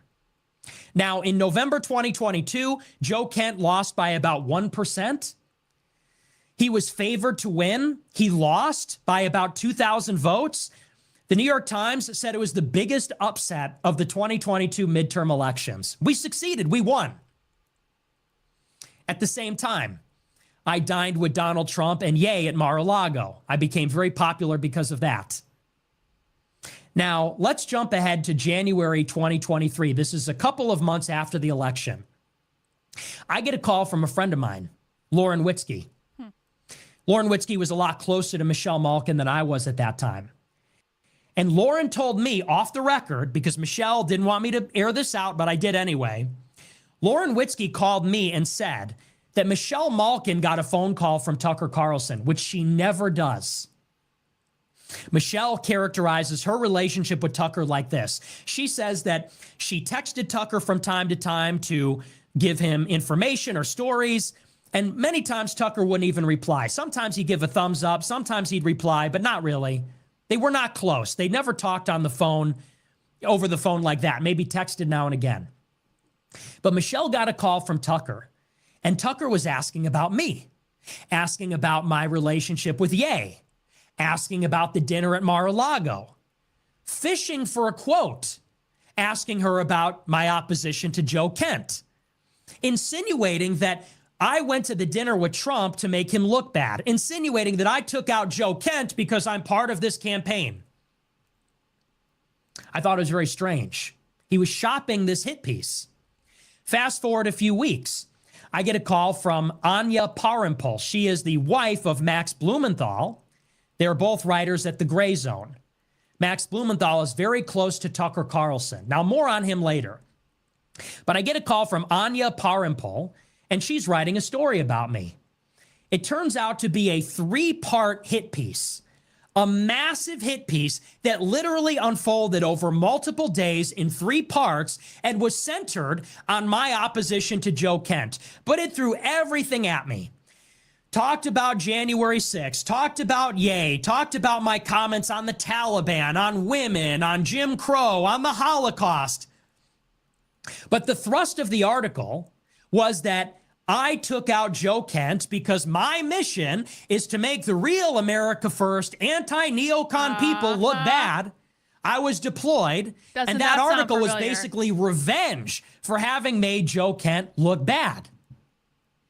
Now, what's interesting about the article is although it accuses me of trying to take out Joe Kent for no good reason, it does not include any mention of the fact that he disavowed me first. No mention of his tweets saying that he condemns me first and foremost because I'm anti-Israel. No mention of my stated intention, which I relayed to her over the phone, about why I tried to take out Joe Kent from the race. It gets better. Shortly after the piece came out, I got a phone call from a friend of mine who I think I can say now it was Bryson Gray because he has since copped to it. But Bryson Gray called me up. He's a black rapper. He's used to be pro-Trump. Now he's like a Christian rapper, a very good friend of mine. Bryson called me up and said, hey, man, and we don't usually talk either. At least we don't talk often. He called me up and said, hey, my wife just got a campaign from Influenceable. If you don't know what that is, Influenceable at that time, now it's very big, but at that time, it was a small outfit that pays conservative right-wing influencers to promote social media campaigns. So they will put out in a group text to a number of influencers that you all know, hey, if you put out a TikTok or a tweet pushing this link or this hashtag or this message, we'll give you $300 per tweet. And it has to say this, and it has to say it in this way. It's basically an undisclosed advertisement. They're like an advertising agency, but it's all under the table. So Bryson called me up and said, my wife, Shekinah, she got a campaign from Influenceable that is pushing the Gray Zone article calling you a Fed. It ran from February 15th to February 20th. The campaign was called Fed Fuentes. Disassociate. Bro's got shitty internet and he thinks I can control his internet. Why is your stream trash? It skips and stalls every 15 seconds. Bro, do you think I have any control over YouTube or your internet? Really? Do you think I have control over YouTube? Do you think I can just call up YouTube, be like, YouTube, why is my stream freezing for this random asshole who probably has shitty internet? Can you get it right on that, YouTube? Can you get right on that? Are you fucking retarded? Are you smart enough to be here? Like everyone else's stream seems to be working. Maybe it's just your fucking internet. It from the far right. What is wrong with you? And it instructed the influencers who received it to talk about why I wasn't arrested after January 6th, to talk about the comments I made around January 6th, to say that I have all the hallmarks of being a federal agent. Someone paid Influenceable $100,000 to push this campaign under the table.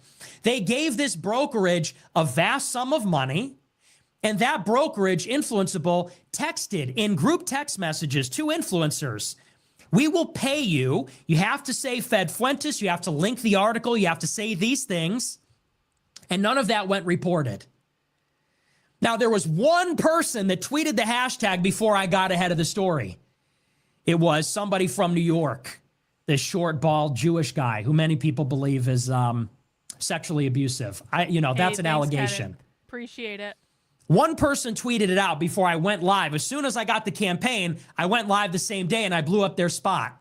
The CEO of Influenceable called me up and said, please stop attacking us. We pulled the campaign. Stop bringing attention to us. The Groypers are all after us. Is this not weird? What's weird here? Now, I want to go even a little bit further. Who wrote the article? Max Blumenthal's wife. For those that don't know, Max Blumenthal, he's Jewish. He's extremely critical of Israel. He's written for Media Matters. He's written for Russia Today, Iranian state media. He's very close with Tucker Carlson. Max Blumenthal is the son of Sidney Blumenthal. Sidney Blumenthal ran a private intelligence network for Hillary Clinton with CIA officers, mercenaries. When Hillary Clinton was Secretary of State, he was basically an intelligence broker for her. He's been described as the hatchet man of Bill and Hillary Clinton, also Jewish. It is his son that is close with Tucker. It's his wife that wrote this article. That Tucker was shopping a month before it came out, fishing for quotes from Michelle Malkin. After the article was published, omitting any mention of how all of this started, how Joe Kent... I want to speak to this. And guys, if you have comments on what Nick is saying... Oh, hang on, we're not doing Nick dirty like that. Nick has got to get a... Okay, that's much better freeze frame. Okay. If you guys have comments about things Nick is saying or thoughts, please put them in the chat. I mean, they display on screen. I also might respond to them. I'm just kind of taking in what Nick is saying. I don't really have anything to respond to him right now with, but I do want to just say this. It's like Corey here says, once you understand how it works and why it's this way, none of this is weird. Does anyone else wish that they didn't understand how all this worked? Can I just rewind my life and like go back 5 years before I understood how all of this worked? Because it's like, once you see it, you can't unsee it. And it makes it so difficult for me sometimes to engage in the political stuff because I'm like, this is why I cordoned myself off on the internet. I'm like, I don't want to go on anyone's shows. I don't want to be involved in any of this. You guys can fucking argue and bicker amongst yourselves. You can attack each other. You can smear each other. I'm going to sit over here in my corner and I'm going to talk about socialism on the internet. And that's what I'm going to do. And I'm going to analyze the far left and I'm going to watch the far left presentation. I'm just going to go over here and we don't have to interact and I don't even want to be on your show. And because you're all full of shit, none of you are intellectually honest. None of this is fucking real. It all sucks. And it's just like, I wish I could go back. I really do. I can't even, like, I'm so glad I'm working on a book right now because every single time I go onto Twitter, it's just the inauthenticity of Twitter just smacks me in the face. The only things I see on Twitter anymore are Indian people doing Twitter threads of like videos of cute animals and things like that. And it's always Indian people, by the way. Indian people are making a fuck ton of money on Twitter just doing these long viral threads of like, here's a cute video of an elephant, and here's a cute video of a bear, and here's something weird that happened, and here's a picture of a beautiful mountain and all this stuff. The Indian bots are like making so much money on, but I get all sorts of that shit in my feed. And then the other thing I get in my feed is just the inauthentic shill grifters of the internet spouting the latest political narrative. And I kind of want to shoot myself. Not really. I obviously wouldn't do that. I'm saying figuratively, every time I find myself immersed in that environment, I'm just like, can you please just kill me now? Like, this sucks. This is not the world I want to live in at all. I'm going to leave. I'm going to go write my book. You guys can do whatever the fuck you want. But man, the struggle is real, and that's why it's so important that we do have to like speak up for people like Nick and protect people like Nick and all that stuff, because he has the ability to throw a wrench into the system. And who knows, maybe nothing will ever come of it, and they're probably going to try to assassinate him at one point. They already did try to assassinate him. I'm not saying I want that to happen. Obviously I don't, but like, he is becoming a big problem for them. And I like that he's becoming a big problem for them. Anyway. Before it came out, fishing for quotes from Michelle Malkin. After the article was published, omitting any mention of how all of this started, how Joe Kent attacked me, how I stated why I was coming after him, and the rest of it, someone paid thousands and thousands of dollars to promote this article, and the idea that I'm a federal agent. That's where all of this came from. So stupid. Now, there's a little epilogue to the story. And by the way, that's where all this came from. There's a little epilogue to the story. In August 2024, last year, Tucker said the CIA took out Joe Kent in his election in Washington state last year. Ha ha. But what's really interesting is that later in 2024, Donald Trump nominated Joe Kent for a counterterrorism position. And what he said about Joe Kent is that he is a CIA officer. Not only was Joe Kent a Green Beret and a mercenary, a contractor, as Tucker described him in his show with Candace this afternoon, Donald Trump blew the whistle on him. He was a CIA officer the entire time. So let's back this up and let's sum up the whole thing. A CIA officer. That was not public information until Donald Trump tweeted it last year after he won the election. Joe Kent, who was a secret CIA officer the entire time, got $1 million from Peter Thiel. He consulted with Ryan Gerdusky. He runs for office in Washington state. Initially, I try to support him. I get disavowed for no good reason because I'm critical of Israel. I make him lose to make an example out of him. Tucker Carlson's friend, Max Blumenthal, the son of Bill and Hillary Clinton's hatchet man, writes a three-part hit piece about me with no mention of any of this, accusing me of being a Fed. Then that article is conspicuously promoted by an under-the-table, unofficial ad brokerage. Can we start to make a new rule? Nick is just not doing good with these freeze frames today. Okay. Can we just make a new rule that if there is an obvious smear campaign being spread about someone on the internet, like if you're hearing something and you're like, this person's a Fed, or that person did some, or here are some secret text messages from this person out of context, of course, we never have the full context, or, you know, pinky swear this person is a bad, horrible person because they did this to me with no proof and no evidence and stuff like that. Can we make a new rule that we're going to start ignoring that bullshit? Because I think that everyone who's waking up to this should know by this point, anytime someone in the establishment says anything about Nick, it is projection and it is bullshit. Anytime someone says anything about anyone basically that's speaking against Israel, it's usually taken out of context and twisted beyond all belief, and it has no relation to like real life at all. Can we just stop buying into this bullshit? Can we just stop? Can we stop spreading that shit around? Can we stop like throwing people under the bus because we heard a rumor via a tweet somewhere, because that was probably planted?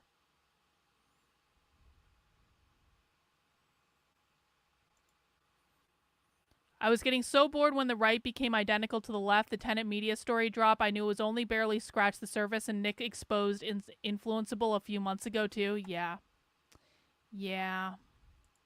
I try to support him. I get disavowed for no good reason because I'm critical of Israel. I make him lose to make an example out of him. Tucker Carlson's friend, Max Blumenthal, the son of Bill and Hillary Clinton's hatchet man, writes a three-part hit piece about me with no mention of any of this, accusing me of being a Fed. Then that article is conspicuously promoted by an under-the-table, unofficial ad brokerage with the hashtag that I'm a Fed. Tucker says that Joe Kent, a CIA officer, was taken out by the CIA, who is presumably me. And then on his show today, Tucker Carlson says Joe Kent is the epitome of the anti-CIA, anti-neocon, authentic voice that is against hatred and is not crazy. Well, I got to tell you the truth. I am feeling a little bit crazy because that's gaslighting. That is gaslighting. The CIA took out a CIA officer. The gay kid in his basement, the weird gay kid in his basement is the CIA. Taking out the CIA officer running for Congress that got $1 million from Peter Thiel, a CIA contractor, who, when he lost, was defended by Max Blumenthal, whose dad was an intelligence broker for Bill and Hillary Clinton. You know, it's like that meme of Spider-Man. Everybody's calling everybody else a Fed, but I think this one's pretty cut and dry. Who is CIA here? The CIA officer or the guy that made him lose the election? I don't know. I mean, maybe that's a difficult question. So that is the story on Joe Kent. Now, that leads to a larger conversation where Tucker Carlson says, of course, the big claim is that I am an inauthentic voice. I am going against the non-crazy, not hateful, anti-neocon America Firsters epitomized by Joe Kent. He said the evidence that I am that is that I went against Joe Kent in a targeted way. Why did I do it? Because you got to take out guys like him. Well, if you can see that the reason I went against Joe Kent is because Joe Kent condemned me for being critical of Israel, I think you could see that it wasn't targeted because he's a credible anti-neocon voice. Actually, quite the contrary. It was because he's a CIA man who is pro-Israel, who was making a concerted effort to redefine America First to be pro-Israel, to be multiracial and religiously diverse or religiously tolerant or something. But let's go further on that claim. He says that if Joe Kent is not crazy, not hateful, then I am those things. I am crazy. I am hateful. Well, I would say, what's crazy and hateful about me? What's crazy and hateful about my views? He doesn't watch my show. He doesn't know me. I will tell you my views. I am Catholic. I am pro-white. I am critical of Jewish power. My views can be summarized by this. I think Jews have too much power. I think America has had too much immigration. Is that hateful? Is that crazy? I think those things are obvious to anyone paying attention. I think those things are descriptive. I think those things are true. Jews do have too much power. They're using it to benefit themselves. It is becoming detrimental and has been detrimental for Americans. And by the way, I'm not saying neocons. I'm not saying Zionists. I'm not saying Israel. I'm saying organized Jewry. And that encompasses the 50-plus major North American Jewish organizations. That encompasses the World Jewish Congress, the World Zionist Organization, the State of Israel, Israeli intelligence, the mega group. It encompasses all of it. I also say that America has too much immigration. America used to be a white country. It is becoming a not white country. That is fundamentally changing how America is. It's making America worse. You want the proof? Go to a city where it's already happened. LA became non-white before America has. Chicago, New York have become non-white before America has. Are those places you want to live? Are those places you'd like to raise a family? Are they safe? Are they prosperous? I don't think so. Am I crazy? Am I hateful for saying there's a racial basis for replacement migration? I don't think so at all. Am I hateful for saying that the Jewishness of Israel and the Mossad and AIPAC is kind of critical to why they're able to operate so effectively in America and that they have too much power? I don't think either of those ideas are hateful. I don't think either of those ideas are crazy. But there is a distinction between me and Joe Kent and Tucker Carlson and J.D. Vance. I will tell you what those distinctions are, and even Dave Smith for that matter, because they are right. There is a distinction. Me and Tucker are not the same. Me and Kent and Vance are not the same. Tucker characterizes it as a crazy, not crazy, hateful, not hateful divide. I would characterize it differently. I already gave you a preview. How Joe Kent said it is that he's pro-Israel, I'm anti-Israel. He doesn't talk about race and religion, I do. Now, there is a distinction there. There are two separate categories. But would you say that Joe Kent, being in favor of multiracialism, being in favor of multi-religious tolerance, being pro-Israel, would you call that not crazy? Would you say that's good? Would you even say that's America first? I think the answer to all of that is no. I would say the difference is he is a liberal. He is a pro-Israel, center-right Republican. If you're a Republican saying we need inclusive populism, he even used the word inclusivity. If you are an inclusive, compassionate conservative, inclusive populism, we don't need to talk about race and religion. That's all nonsense. And we need to be pro-Israel. How are you different than any other Republican? He is an authentic, not crazy person against the neocons? That doesn't make any sense to me at all. Let's go through some of Tucker Carlson's statements. This is what Tucker says about race. Tucker said April 25th, 2023, and I quote, "The United States is becoming non-white. So what that means is you're going to get at some point, probably in my lifetime, people standing up and saying, I represent white people. And I just want to say on the record, I'm going to tell that person to fuck off. Nobody speaks for me because of my skin color. This idea that someone of a certain skin color speaks automatically on behalf of all people who share that skin color is a Nazi idea, and I am opposed to it." Wow. White identity politics is Nazism. It's a Nazi idea. It's evil. He opposes it, says Tucker. Tucker said on June 26, 2024, quote, this is in response to a journalist. He said, "Have I said whites are being replaced? I don't think I've said that. When did I say that? I said whites are being replaced? I would challenge you to cite that. I said native-born Americans are being replaced." I'm about to be real clear. Don't put shit like this in my chat. Do not Fed post in my fucking chat. I do not want to see this. You are not going to get my YouTube channel in trouble because of your fucking feelings. You're getting put in a timeout. Do not do that again. So Tucker is one of these populists, like Joe Kent, that is inclusive. He's an inclusive populist.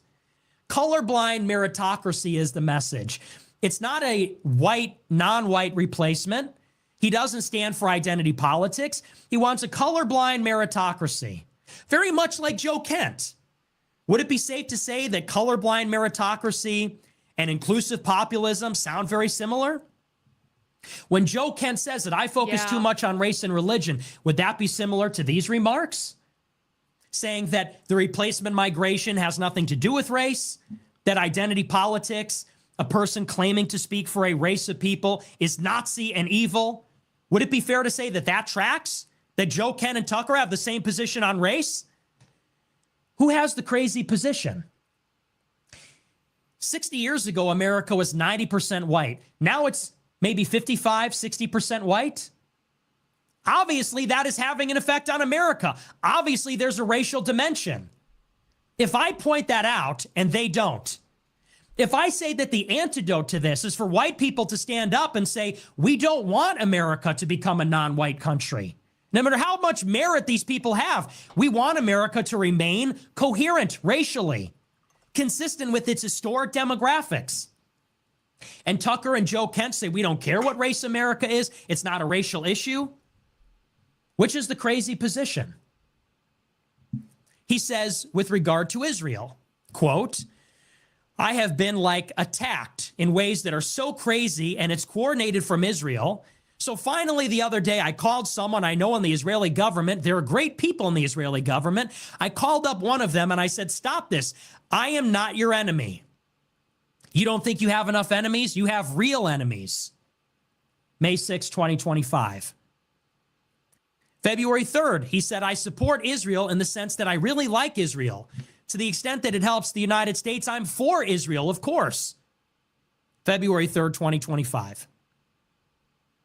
He said, if you think I'm anti-Israel, you have lost the plot. If you think I'm your enemy, not at all. I like Israel. Are you kidding? I spend a lot of time there.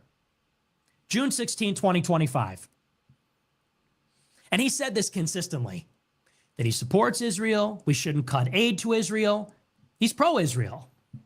Just like Joe Kent. So many consistencies here. They're both inclusive populists.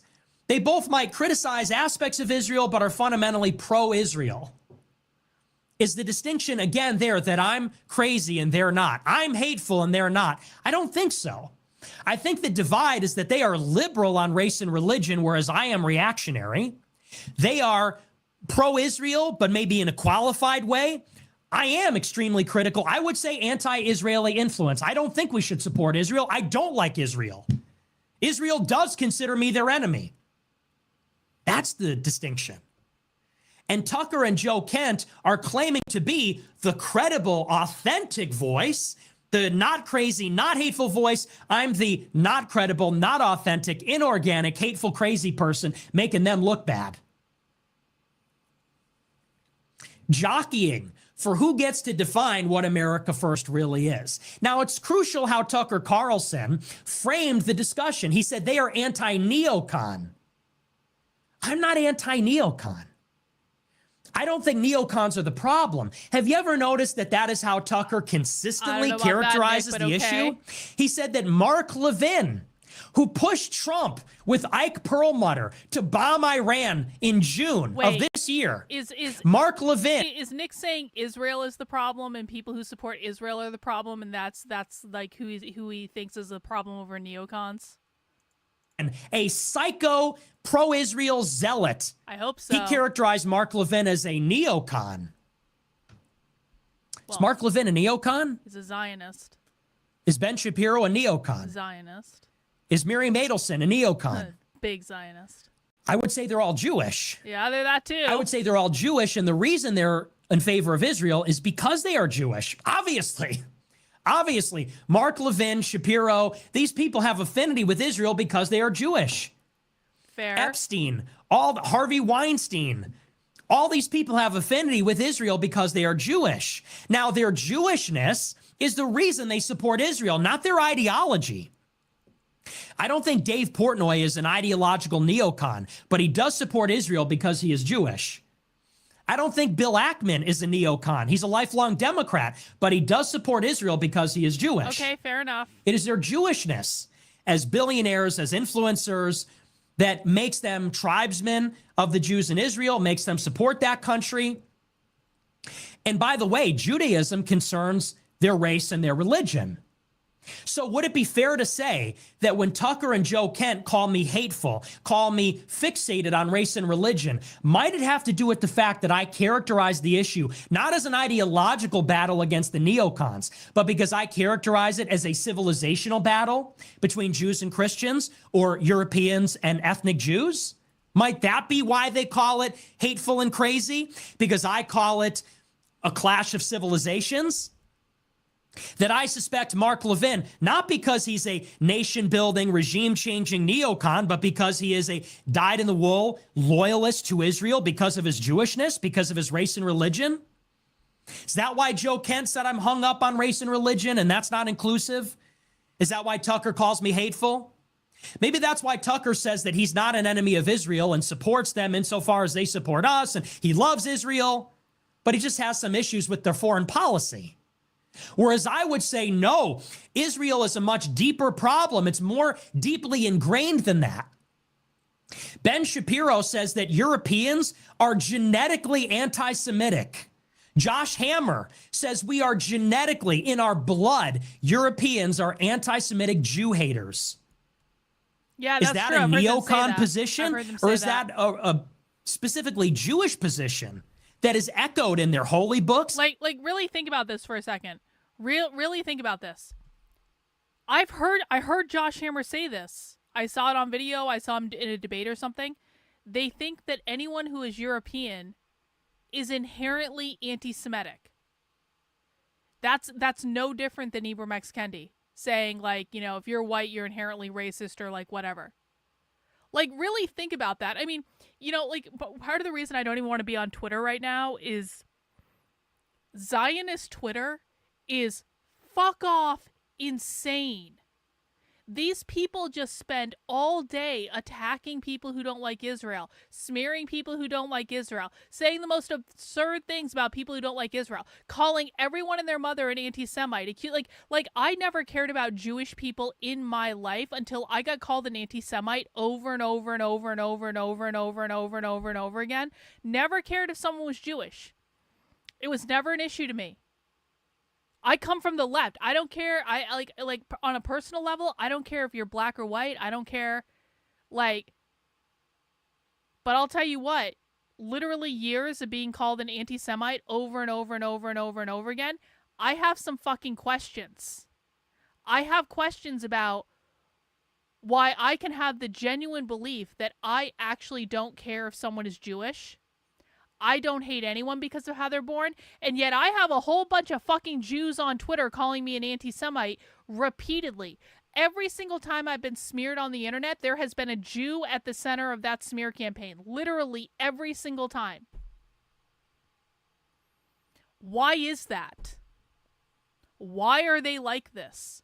And I'm not going to buy into they have generational trauma because of the Holocaust. Well, guess what? Everyone has generational trauma about something. Oh, you're whining about it now? Oh, you're whining? Oh, wow, you just got banned. You just got banned. Bye. That's what happens when you come and whine on my chat after I put you in a timeout. Go away.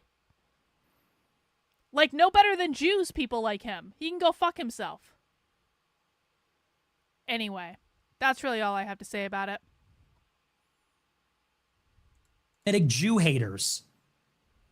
Is that a neocon position, or is that a specifically Jewish position that is echoed in their holy books, that is echoed by their rabbis, that is echoed in their religious law, by their government ministers, by Jews that are liberal and conservative? Am I crazy and hateful, or am I diagnosing the problem more acutely? That's the difference. Now, there's this question of narrative control. Tucker says that people might agree with what I say. They might think I'm a compelling speaker. The young white men look up to me because they're disaffected and I'm articulate. And, you know, he said, what I say isn't wrong and how I say it is very articulate. He said, but I'm inorganic and I'm, you know, trying to sabotage everybody.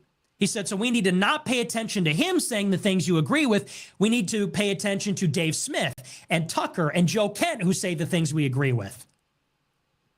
I want to call attention to a quote from Tucker at Turning Point SAS last month. This is what he said about Jeffrey Epstein. He said, quote, was Jeffrey Epstein working on behalf of Mossad? Every single person in Washington, D.C. thinks that. I don't know any of them that hate Israel, but no one feels they can say that Epstein worked for Mossad. Why? He said, I think the longer we play along with it, the more subterranean and creepy and hateful the conversation actually becomes. So I think it's better to say it right out loud. Do you see these consistent themes, the undertones and everything he says? He says, people in D.C. know Epstein worked for Israel, but they don't hate Israel. They're not against Israel. They're not enemies of Israel. They support Israel. They love Israel. But they, like everyone, know the jig is up. Epstein worked for Israel. He said, why can't they admit it? He said they should admit it, because if they don't admit it, then everyone will listen to the actual subterranean Jew haters. Those are his words. He says, the more that we play along and we play dumb and say Epstein didn't work for Israel, the more subterranean, creepy, and hateful the conversation becomes. He said, so it's better to say it out loud. It's better for who? It's better for all the people in D.C. that love and support Israel. It's better for Israel if they just admitted, okay, Epstein worked for Israel. Let's throw him under the bus. And let's just say our critique of Israel is very narrow. We're not against Israel fundamentally. We just don't like what they did with Epstein. So as long as we can acknowledge that and put him down and move on, then the pro-Israel side can move on supporting Israel. He said, if we lose our credibility by denying the obvious, people will not believe us. They will not look at us as credible actors.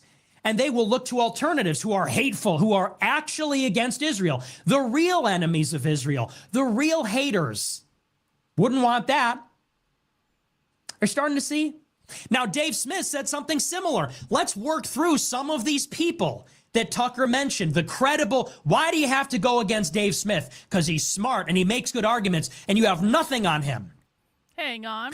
I want to read. We got a super chat. Thank you so much.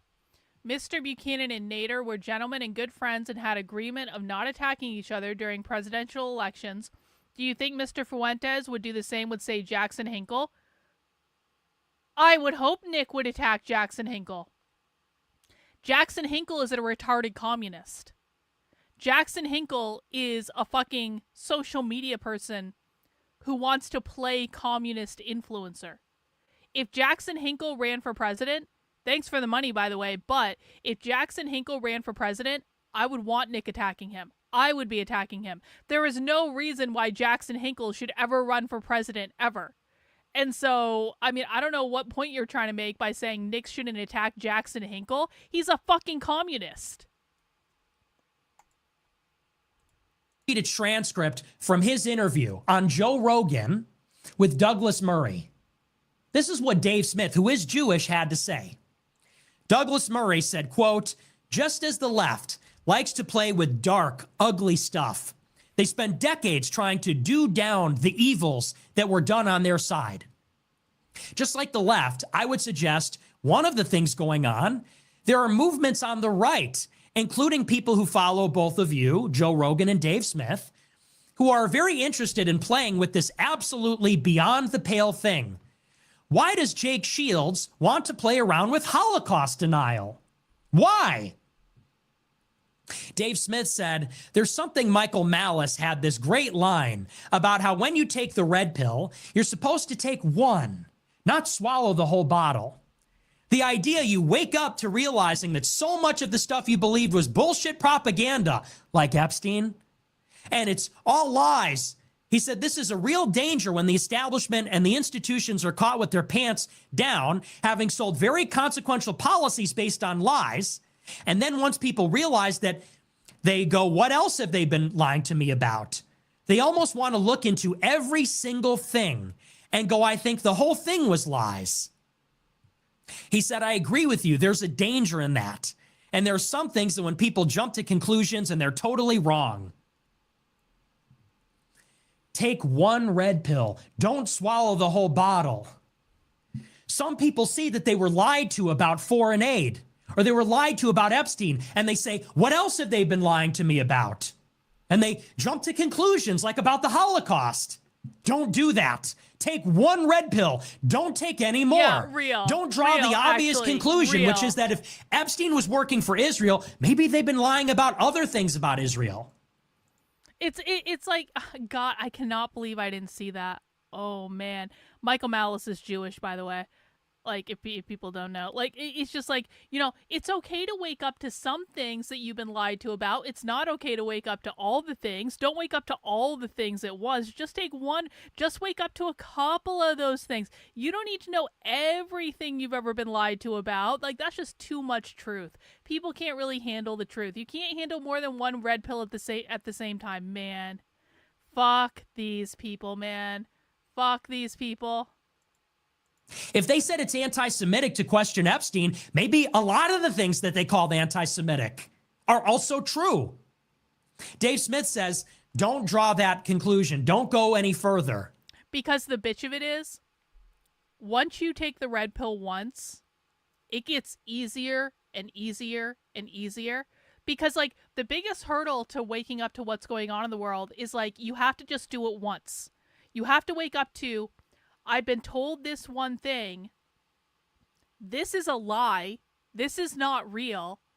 And you have to wake up to that, and you have to fully commit to that. And then once you fully commit to that, it's so much easier after you've gotten over the cognitive dissonance of it once to get over it again and again. Oh, if they lied about this. Oh, they lied about this. Oh, they lied about this. Oh, they lied about this. They lied about this. I mean, like, what haven't they fucking lied about? They've lied about everything. And if you can get past that first one, it's like it's all downhill from there. Stop. Michael Malice, another Jewish libertarian, says, take one red pill. Don't swallow the whole bottle. I agree, Douglas Murray. Jake Shields' Holocaust denial is hateful and beyond the pale and creepy. Dave Smith, another credible... Hang on.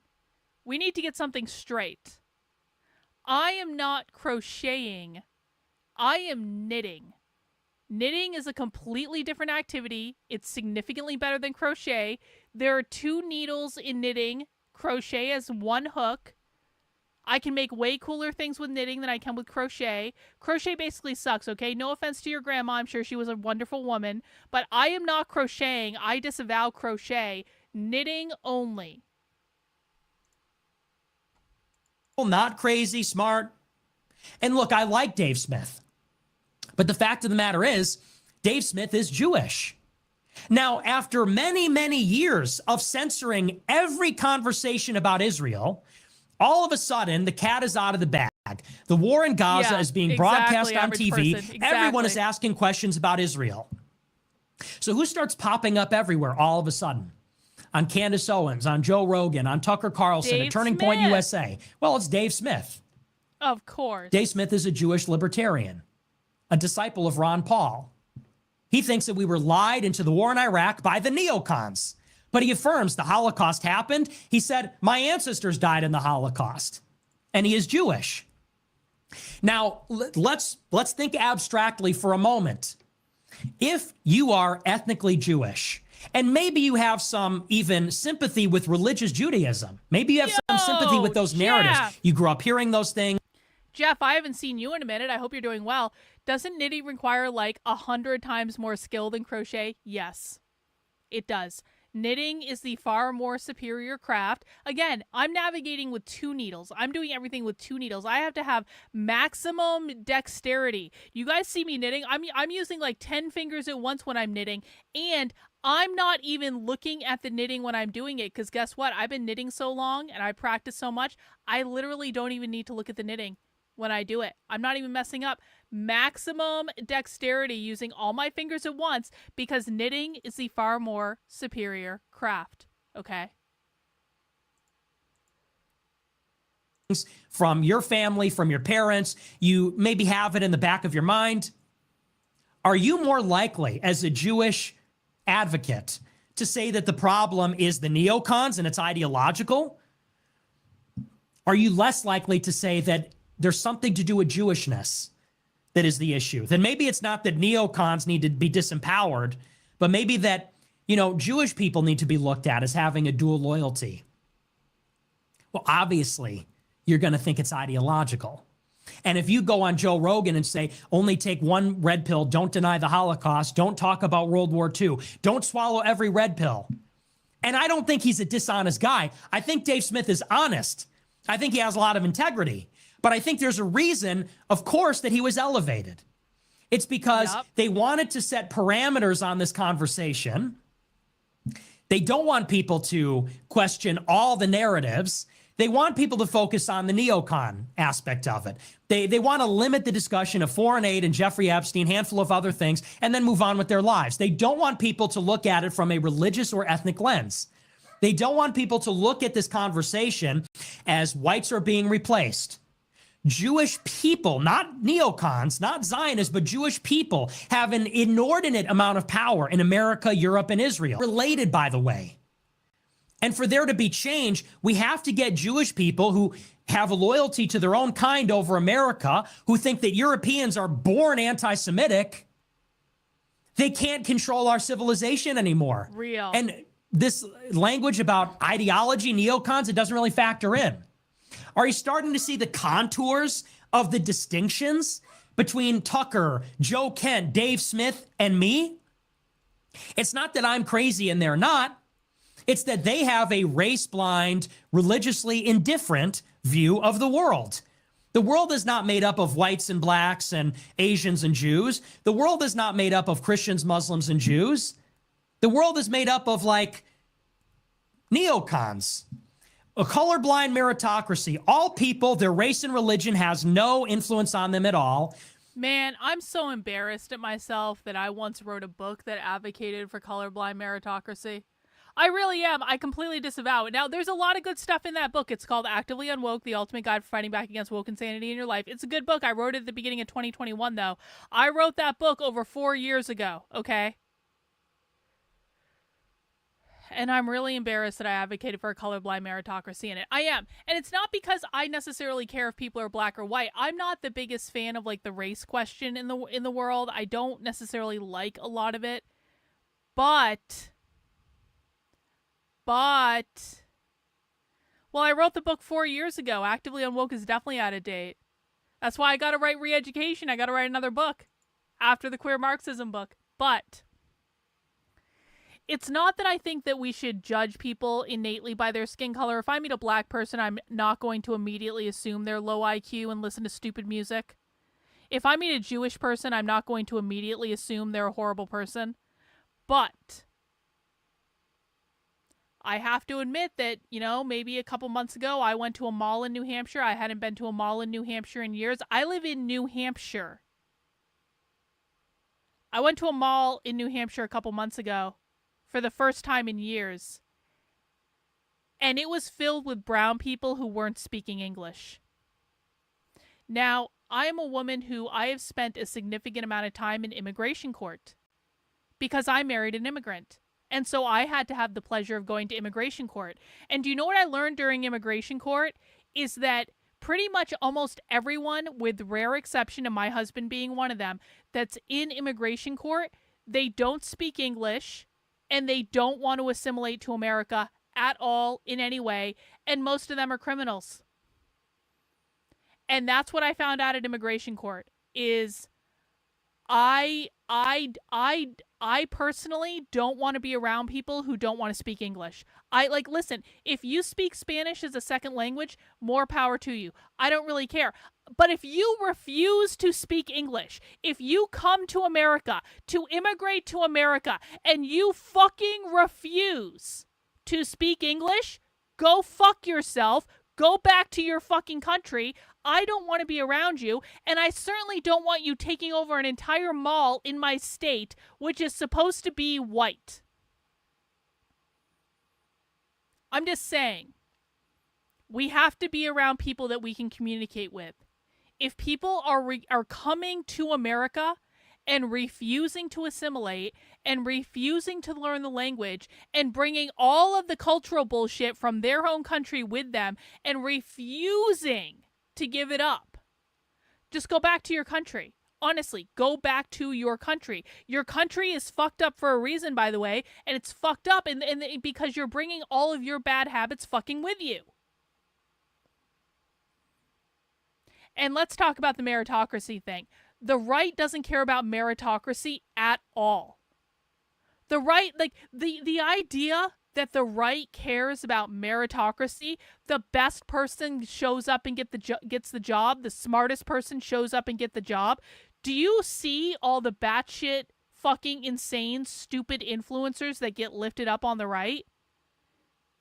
You're going to tell me that if I look at right-wing media or the right-wing influencer sphere, I'm seeing the best of the best, the brightest of the brightest? No, I'm seeing the bottom of the barrel retards that can be controlled into adhering to a set of talking points. So don't fucking preach colorblind meritocracy to me. Manhattan Institute. The Manhattan Institute hired a hardcore porn star to be a journalist. You're telling me that hardcore porn star was the very best journalist you could find at the Manhattan Institute? No, you hired her because she was fucking one of your fellows, who also is a raging idiot, by the way. Colin Wright is a fucking moron. So the right preaches meritocracy, but they don't actually practice meritocracy. You're telling me that the influencers on Twitter are the best and the brightest of what the right has to offer? That should scare all of us, because most of those people are like maybe 80 IQ at best. They're easy to control, and that's all the right cares about. So don't preach to me colorblindness, because colorblindness leads to me going to the mall and being surrounded by brown people speaking Spanish in New Hampshire. Don't preach to me meritocracy, because you don't fucking believe in that anyway. Anyway. Whites are being replaced in America, but that's arbitrary. What matters is who is native, like who got here first. The fact that Mark Levin wants us to die for Israel has everything to do with his ideology, nothing to do with him being ethnically and religiously Jewish. And Israel is still our ally. We just need to circumscribe how that alliance works and say less foreign aid, maybe don't go to war in Iran. That's the difference. And I wouldn't say that they're not crazy and I am. I would say, once again, they're pro-Israel, religiously indifferent, race blind, and I am a white identitarian. Yes, that's my view. I think that race matters. I'm a race realist. Yes, I think that Jewishness matters. I would say that I think that America should not be run by powerful Jewish oligarchs anymore, whether they're neocon or not. And yes, I do believe that Israel is a real problem. I don't think that they're our ally. I don't think we should support them. I don't love Israel. I don't love a country that tried to ban the gospel. I don't love a country that says spitting on Christians is an ancient tradition. I don't love a country that stole our nuclear arsenal. Yeah. I don't love a country that dragged us. You're going to tell me that Benny Johnson is the best and the brightest and the most meritocratic? You're going to tell me that Kimberly Guilfoyle is the best and the brightest? You're going to tell, I mean, it's just like, you can literally name like any conservative influencer and you're like, oh, he's a raging idiot that doesn't understand anything. Okay, you guys don't actually believe in meritocracy. Got it. To war. I don't love a country where its rabbis say that we should pray for the death of all Christians every day. I don't love a religion that says Christ is burning in hell. I don't love a religion that says we are not ensouled if we're not Jewish. But they don't want to take it there. They want to take one. If the right actually, hang on. If the right actually believed in meritocracy, then Tucker Carlson wouldn't have been like, Nick Fuentes is very smart and super talented, but he's a little bit of a handful. It's like, if you actually believe in meritocracy, you take the person that's a little bit of a handful and you say, okay, we're gonna just put some polish on this, and you're not gonna make cookie jokes anymore about the Holocaust. No more fucking cookie jokes. Don't say the N-word anymore. Not with the hard R. If you actually believe in meritocracy and you find someone like Nick Fuentes that is extraordinarily smart, a gifted orator, obviously knows what he's talking about, you don't throw that person out and say they're just a little gay kid fed in their mom's basement. It's like, you take that person and you say, okay, we're gonna put the cookie jokes away now. You made them when you were younger. You're not allowed to make them anymore. And then we're gonna give him a show on primetime TV and we're just gonna let him talk. That's what you do if you actually believe in meritocracy. You don't say, fuck that little gay kid in his mom's basement and then start a fucking smear campaign on him. Of a religion that says we are not ensouled if we're not Jewish. But they don't want to take it there. They want to take one red pill, not the whole bottle. And, you know, some people have this idea that Tucker is incrementally red pilling people. He's part of a pipeline.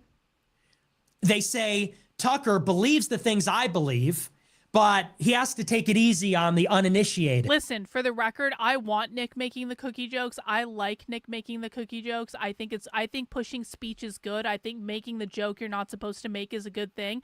Just for the sake of, I'm not saying I dislike the cookie jokes. I'm saying that when you have someone who is obviously smart and obviously talented, but maybe just could use a little bit of polish, you don't throw that person out because they make a fucking cookie joke. That's all I'm saying. Everyone relax. Because they're too moderate. So he's got to leave this trail of crumbs that lead to my ideology and serve as a pipeline to get someone from normie conservative to me. And a lot of people think that's the case. He believes what I believe, but he's just kind of concealing that for the purpose of pragmatism.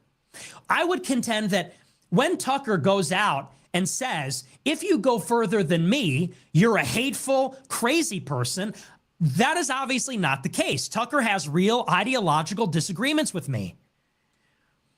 And when he puts up this block and says, don't listen to him, he doesn't attack my ideas. He doesn't talk about why I went after Joe Kent. He doesn't talk about my ideological disagreements with Dave Smith or about history.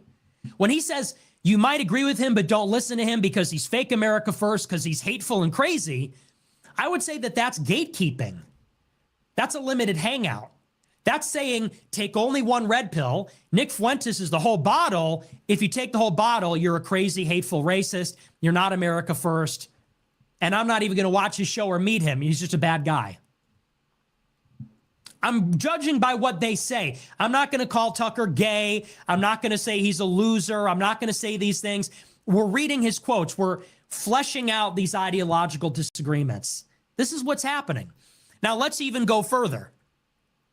Let's talk about J.D. Vance, Joe Kent, Tucker, and Dick Carlson.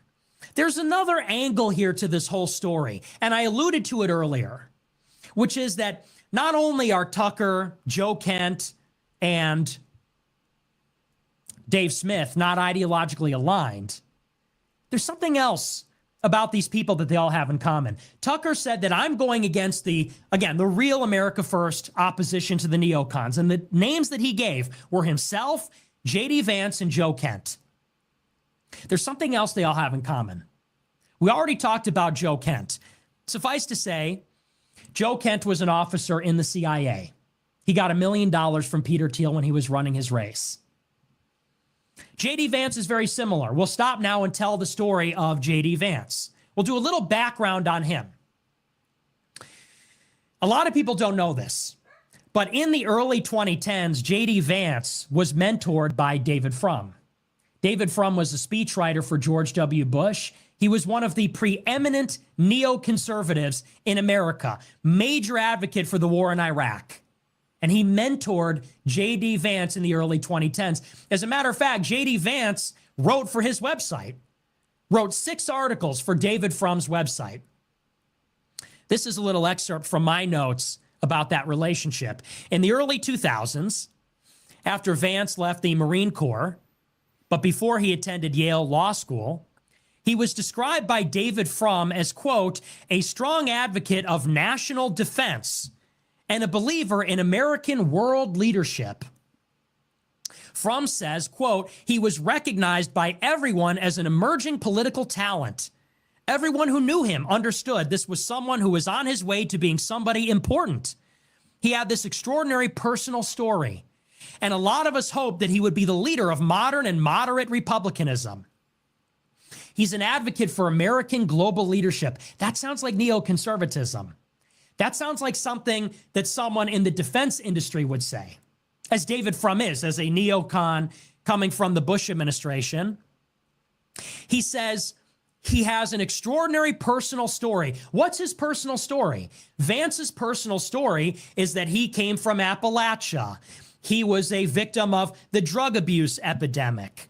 He had a single mother or a caretaker that raised him. He was hated by the establishment. He wrote about it in the Hillbilly Elegy. Frum says we see him in the early 2000s. This is before he even was in law school. Frum says that he was seen as a future leader of moderate republicanism, world leadership, because of his story. He goes further. Vance discussed hillbilly elegy with David Frum. This is also in the early 2010s. David Frum said, quote, Vance's superpower is that in those days, was his biographical credibility as he spoke about Trump America to non-Trump America. Vance's superpower in the 2010s was his biographical credibility. What does that mean? His life story, biographical. His life story gives him credibility with Trump's base. Why? Because he's the white working class. What elected Donald Trump? The white working class. His superpower is that he has credibility with that constituency because of his incredible, extraordinary story as an Appalachian white man down on his luck, drug epidemic, etc. David Frum, neocon, George Bush speechwriter, was saying this before Vance was even in politics. When he was still in law school, he was saying this. But then something changed. J.D. Vance got a new mentor. When he went to Yale Law School, he met Peter Thiel. Peter Thiel gave a speech at his university in 2011. He gave a speech at Yale Law School. Vance called their meeting the most significant moment of my life. And suddenly Peter Thiel, after that meeting, became Vance's new mentor. After Vance left college, he moved to San Francisco. He became an executive at Circuit Therapeutics, which is a tech company. He was hired by its CEO, Frederick Moll. Moll has gone on the record and said he hired Vance as a favor to Peter Thiel. Then J.D. Vance got a job at Mithril Capital, a venture firm that was founded by Peter Thiel. And while he was working there, he published Hillbilly Elegy, his extraordinary personal story that gives him cachet and credibility with Trump's base, his superpower. The memoir he discussed with David Frum. Now, it's important that he was working at Thiel's venture firm when he published the book because his colleagues at Mithril Capital said it was effectively a no-show job. They said they never saw Vance in the office. They don't know what projects he worked on.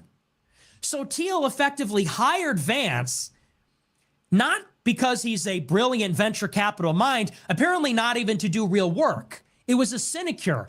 He hired Vance to give him income while Vance went on a book tour during the 2016 election, branding himself as the spokesperson of Trump's voters, of the white working class. Later on in 2019, Vance launched his own venture capital firm under the name Narya Capital. It was funded by Peter Thiel, Mark Andreessen, and at that time he advised Rebecca Mercer. Vance was created by Peter Thiel, okay? From the very beginning, Peter Thiel meeting Vance, Vance describes it as the most significant moment in his life. Thiel got Vance his first job in Silicon Valley. Thiel hired Vance at his venture firm with a no-show job so he could promote his book. When Vance started his own firm, years later in 2019, Thiel and the Founders Fund and his allies like Mark Andreessen funded the whole thing. And of course, who is Peter Thiel? Peter Thiel is the CIA. Peter Thiel founded Palantir with Joe Lonsdale and Alex Karp, a privatization of a CIA program. Their only client for 7 years was the CIA. The CIA provided a lot of money for them in 2005 through their venture capital arm, In-Q-Tel. And Vance was at Langley all the time making products Peter Thiel was at Langley designing products at Palantir for the CIA exclusively.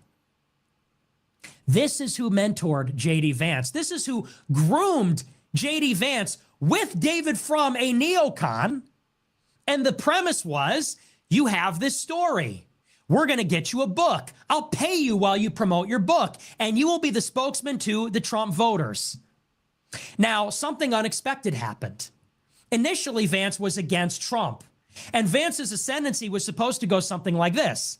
Trump was going to fail, and then Vance would be his natural successor, the guy that understood why people supported him, but also understood why Trump was not the answer to their problems.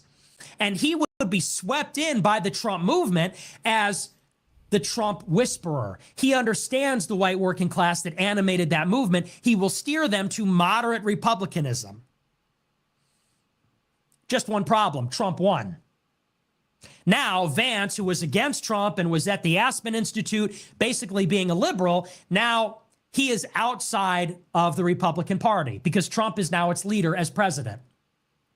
So Vance mounts a campaign to rebrand himself. And he starts to brand himself as a national populist. He goes to the National Conservatism Conference, which is funded by Peter Thiel, which was founded by Yoram Hazony, a dual citizen. And he starts to brand himself as a nationalist, an inclusive populist. In 2022, he announces a bid for senator. Peter Thiel brokers a meeting with Donald Trump in Mar-a-Lago with J.D. Vance, where they declare a truce. Peter Thiel puts $15 million behind Vance in the 2022 midterms. And he secures Trump's endorsement for him and gets him into the halls of the United States Senate. So Thiel not only groomed him from the beginning and created his venture firm and his venture capital career and allowed him to promote his book, but he also brokered a truce with Trump in 2022 and paid for him to get into the U.S. Senate. There's some other interesting things about Vance as well. When Vance became Trump's nominee for vice president, the first thing that he said at the Republican convention is that Trump is going to bomb Iran. And you can look this up. The first interview he gave to Sean Hannity at the RNC in July of last year, he brought this up unprompted. He said, to bring back American global leadership, we need to hit Iran hard. Not these nothing strikes that Biden is doing. We got to hit him hard and knock him out. Earlier in the year, he gave a speech to the Quincy Institute where he did this. This is according to Jewish Insider. It says, quote, Senator Vance delivered an address at an event hosted by the isolationist Quincy Institute on Thursday, defending U.S. support for Israel as a critical component of a foreign policy agenda, otherwise at odds with his more neocon Senate GOP colleagues. Vance used his speech to differentiate his opposition to Ukraine aid from his steadfast commitment to Israel. He said, quote, I'm supportive of Israel and their war against Hamas. He criticized Joe Biden for delaying offensive weapons transfers and potential sales to Israel, and dug in on why the America First platform he aligns himself with requires a strong relationship with Israel. He said the way that we counter Iran is by combining the Abraham Accords approach with the defeat of Hamas. That gets us to a place where Israel and the Sunni nations can be a counterweight to Iran. Israel with the Sunni nations can police their own region of the world. That allows us to spend less time and resources on the Middle East and focus more on East Asia, in the same way that we want our allies to do the job in Europe. So Vance is being groomed by the CIA. He's being groomed by the neocon David Frum, a defender of global leadership. His superpower is his credibility with the white working class. His extraordinary story. He gets picked up by Peter Thiel, the CIA contractor. He gets a sinecure while he promotes his book. Peter Thiel brokers a truce with Trump and smooths that over. Gets him into the Senate. As he rebrands as a populist under the watchful eye of Yoram Hazony, the dual citizen with Israel, who's born and lives in Israel. Vance, after rebranding as America First, says we can be America First and pro-Israel. After getting the nomination, he says we need to hit Iran hard. This is who is the credible, not crazy, not hateful spokesperson for America First. Once again, I'm hearing a subtle distinction. He's not neocon, but he's not against Israel. He's not neocon, but he's still pro-Israel, just like Joe Kent, just like Tucker Carlson. He has this conspicuous relationship with Peter Thiel, just like Joe Kent, just like Tucker Carlson. Lot of patterns, lot of consistencies. Now let's enter Tucker Carlson himself. When Tucker Carlson hosted his Fox News show from 2017 until a few years ago, Tucker hosted Vance on his show. Do you want to guess in the live chat how many times Vance was a guest on Tucker's show? Guess in the live chat right now how many times JD Vance made an appearance on Tucker Carlson Tonight on Fox News. Take a guess. I'll wait for people to post some numbers. And we'll see. I'm just curious what you think it might be.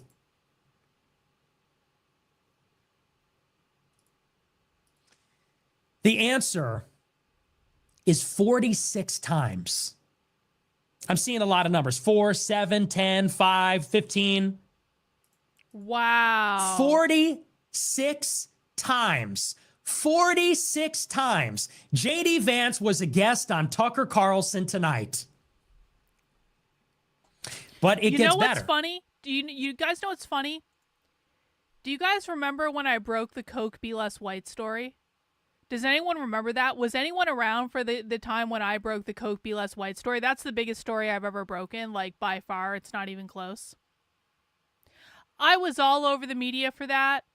I was on Fox News for that. I was on Fox News for breaking that story. I was on Glenn Beck's show for breaking that story. I did all these interviews for breaking that story. Do you know who was on Tucker Carlson's show talking about the Coke Be Less White story the day after I broke it? Does anyone want to guess who Tucker Carlson brought onto his show to talk about my fucking story that I broke? Does anyone want to guess who was on Tucker's show that night? Anyone in the chat? Anyone? I know there's a delay. Does anyone want to guess who was on Tucker Carlson's show the night talking about my fucking story? It was JD Vance. Tucker Carlson brought JD Vance on his show to talk about my story.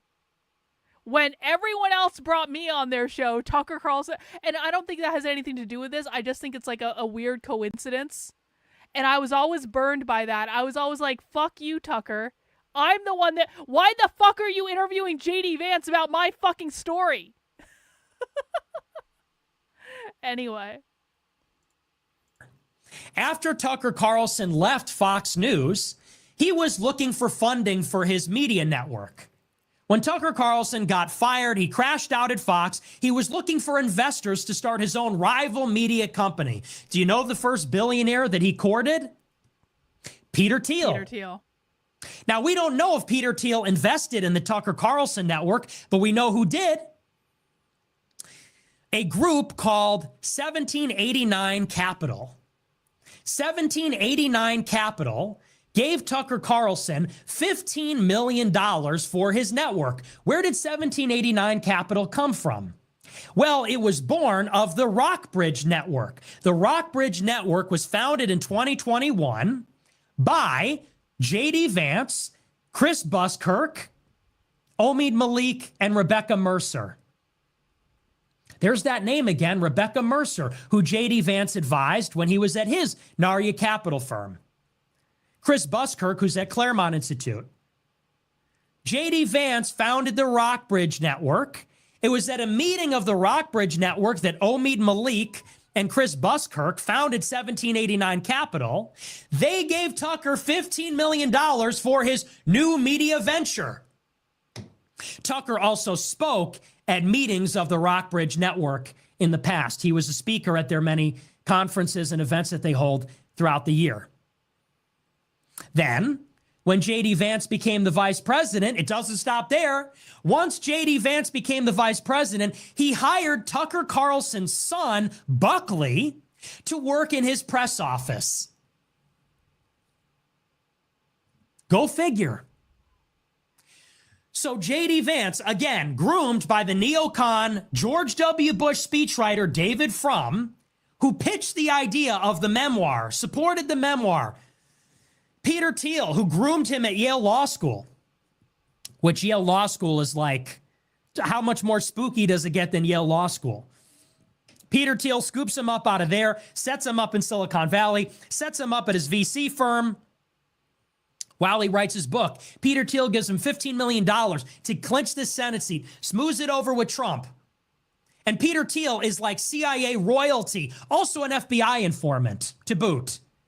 Peter Thiel was not only a CIA contractor, but an FBI informant as well. J.D. Vance is his creation.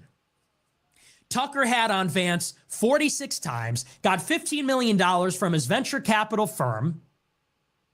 And then when Vance became the vice president, he hired Tucker's son in his press office. So what do Joe Kent and J.D. Vance have in common? Well, let's see. Both Joe Kent and J.D. Vance ran in 2022. They both got millions of dollars from Peter Thiel. Joe Kent was a CIA officer fighting in the Middle East. J.D. Vance was a Marine writing articles in the Middle East.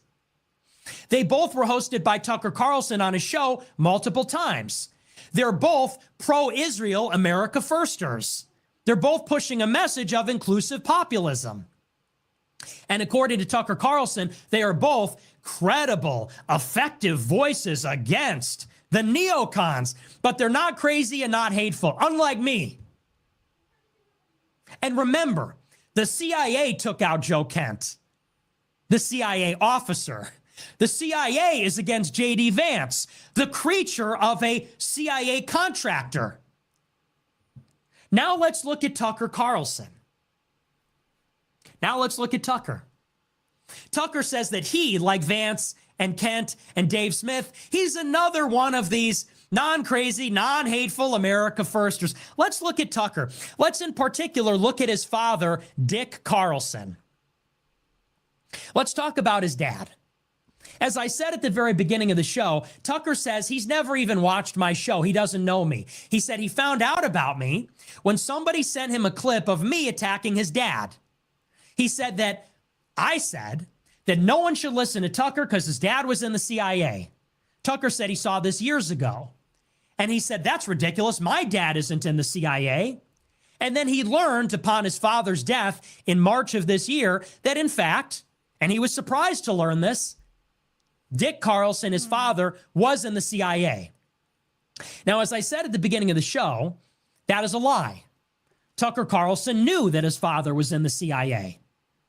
Tucker Carlson said in June of 2024, a year before his father died, in an interview with Sean Ryan, that his father was in the CIA. Can we just talk about the fact that Vladimir Putin knew that Tucker Carlson's father was in the CIA? Can we just talk about that for a second? It's like, you think this is some sort of big fucking mystery? Literally, Vladimir Putin called Tucker Carlson out on this during their interview. He went so far as to say that Tucker grew up down the street from the CIA officer who overthrew Mossadegh in Iran. That's how CIA he was. That's how CIA his family was. And he says, I was shocked to learn this year my dad was in the CIA. Well, that's just not true. That was a lie. He is not being forthcoming about his relationship with his father and to that extent, his relationship with the CIA. And the thing of it is, too... Well, Tucker, I'm glad... It's like, God dang it. There we go. The thing of it is, too, it's kind of like Tucker Carlson can't control that his father was in the CIA. It's like, it only becomes suspicious when you start lying about it and start being like, I had no idea my father was in the CIA, when of course he'd been talking about his father being in the CIA publicly for years before this. It's like, you can't control who your father is, but you can control whether you lie about this publicly. You could just own it and say, yeah, my dad was in the CIA. Maybe not good, maybe not like a check mark next to your name, but at least you're being honest about it. I look like a young Ozzy Osbourne with hair and makeup. Okay. Being forthcoming about his relationship. My eye makeup is extra black today. I just decided to do it like extra black. I don't know why. So I'm gonna take it as a compliment. Whatever. I don't care. Relationship with his father, and to that extent, his relationship with the CIA. Well, Tucker, I'm glad you're tuning in, because this kid from Chicago, this 26-year-old kid from Chicago with this chip in the shoulder and the world in his eyes, is about to tell you more about your dad. If you were surprised to find out your dad was CIA, I'm about to blow your mind. And I didn't get this information from the CIA. I got it from Mint Press News. I got it from C-SPAN. I got it from Wikipedia. It's all available on the internet. You should try it sometime. Tucker says he doesn't own a TV. He doesn't use email. Maybe that's why he doesn't know this information, right? Tucker frequently says, I never watch TV. I don't even own a TV. I don't even use email. That's probably why he's so out of the loop, because all this information is on the internet. It's all there. If you Google Dick Carlson, you'll find all of this. So someone send him the clip, someone transcribe it onto a leaf or translate it into Morse code or smoke signals, whatever Tucker is able to interpret, however he transcribe it onto a leaf or put it in Morse code. gets his media. Someone could write it on a note and pass it to him by the Pony Express. And I will teach him more about his own dad.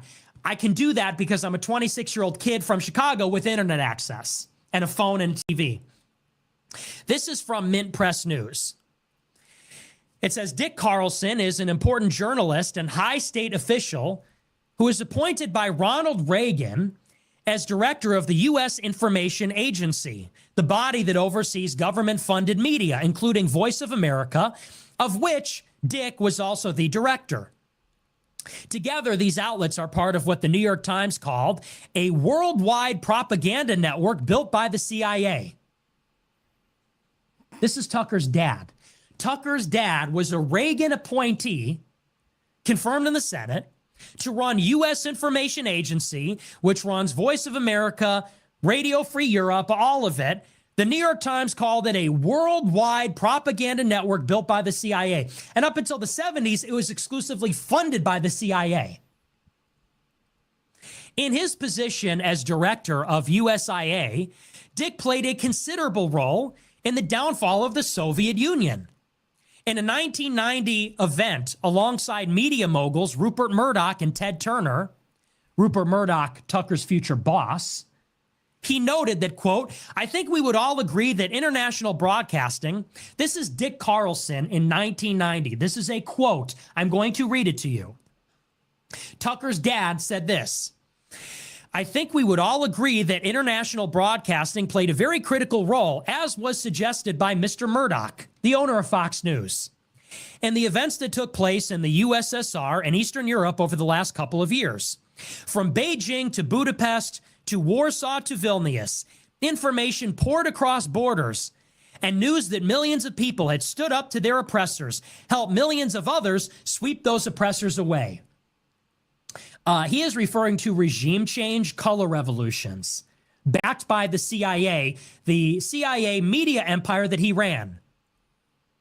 He said, I also believe that international broadcasters were equally important in laying the groundwork for the democratic revolutions that we have seen. Isn't it incredible how Western all of those Eastern Europeans sound, talking about freedom, democracy, free enterprise, environmental concerns? And they don't get those ideas from their own media or from textbooks in their countries. They get them mainly from international broadcasters like Voice of America, BBC Radio, Liberty Media for Europe. Tucker's father, Dick, ran the CIA's propaganda empire, pushing color revolutions in the Soviet Union, in the Warsaw Pact, in Tiananmen Square, in China. That's what the event was about. They were reflecting on the Tiananmen Square massacre, where Voice of America operatives were there spreading information about the student protests. Color revolutions in all of the communist countries, and in China in particular. Dick Carlson wanted to overthrow the communist Chinese, and he played a part running Voice of America in 1989 to do this. And he bragged about how the peoples of the world are throwing off their oppressors, learning about free enterprise, democracy through Voice of America, which he ran. It's very important stuff. Appointed by Reagan. In the same job, Dick was a key component in the ultimately successful attempt to bring down the leftist Sandinista government in Nicaragua through hybrid warfare. That's the Iran-Contras affair, where Israel brokered arms and money exchanges, giving Iran weapons and money to fund the Contra fighters, the anti-communists in Nicaragua, the right-wing death squads. Dick was helping to do this. Dick would later be appointed by President George H.W. Bush as U.S. ambassador to the Seychelles and serve on a number of neoconservative think tanks. Chief among these is the Foundation for Defense of Democracies, an organization widely accused of being little more than a front for the Israel lobby. Indeed, when asked point blank if that were the case, he refused to deny it, stating only that Israel is a country under siege. It's a democracy in a part of the world where there are no democracies, and it is under constant irregular terrorist attack and threat. Also on the board of the FDD at that time were Jeane Kirkpatrick, a high official at the board of the FDD at that time, a high official at the center of the Iran-Contras affair, and R. James Woolsey, the CIA director from 1993 to 1995. Dick would later team up with Woolsey again at the Institute for the Study of Terrorism and Political Violence. Okay? So, to summarize, Tucker Carlson's father was appointed by Reagan to do U.S. information warfare, running the CIA's propaganda empire of international broadcasters, facilitating the overthrow of communist governments like the left-wing government in Nicaragua during Iran-Contras, and in China during the Tiananmen Square massacre. And he was bragging on a panel with Rupert Murdoch, the founder of Fox News, who the Reagan administration got into the United States because he's from another country. Dick Carlson then went on to work for neoconservative think tanks where he defended Israel. They're basically an outfit. Hang on. We have an important question in the chat. Breaking news.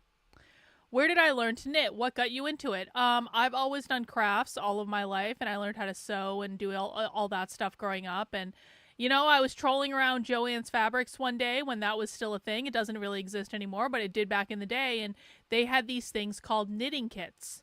And so I bought a knitting kit, and it came with yarn and some needles, and I wanted to learn how to do it. And I learned how to make a scarf.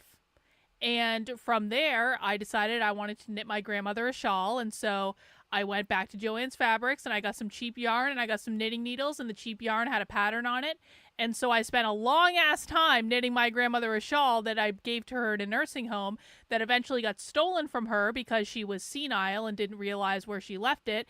And so I spent all this time knitting a shawl that some old lady stole from my grandmother in a nursing home.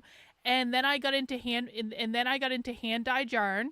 Because hand-dyed yarn, like this is not machine-made, this is a hand-dyed yarn, this is hedgehog fibers from Ireland, is cool, and it's awesome, and it's so much better than the shit you buy in the craft stores. And once I got into like hand-dyed yarn, is all over. Because you want to buy the yarn, and then you need to do something with the yarn, and so you learn how to knit, and you learn how to make cool stuff. That's how I got into knitting.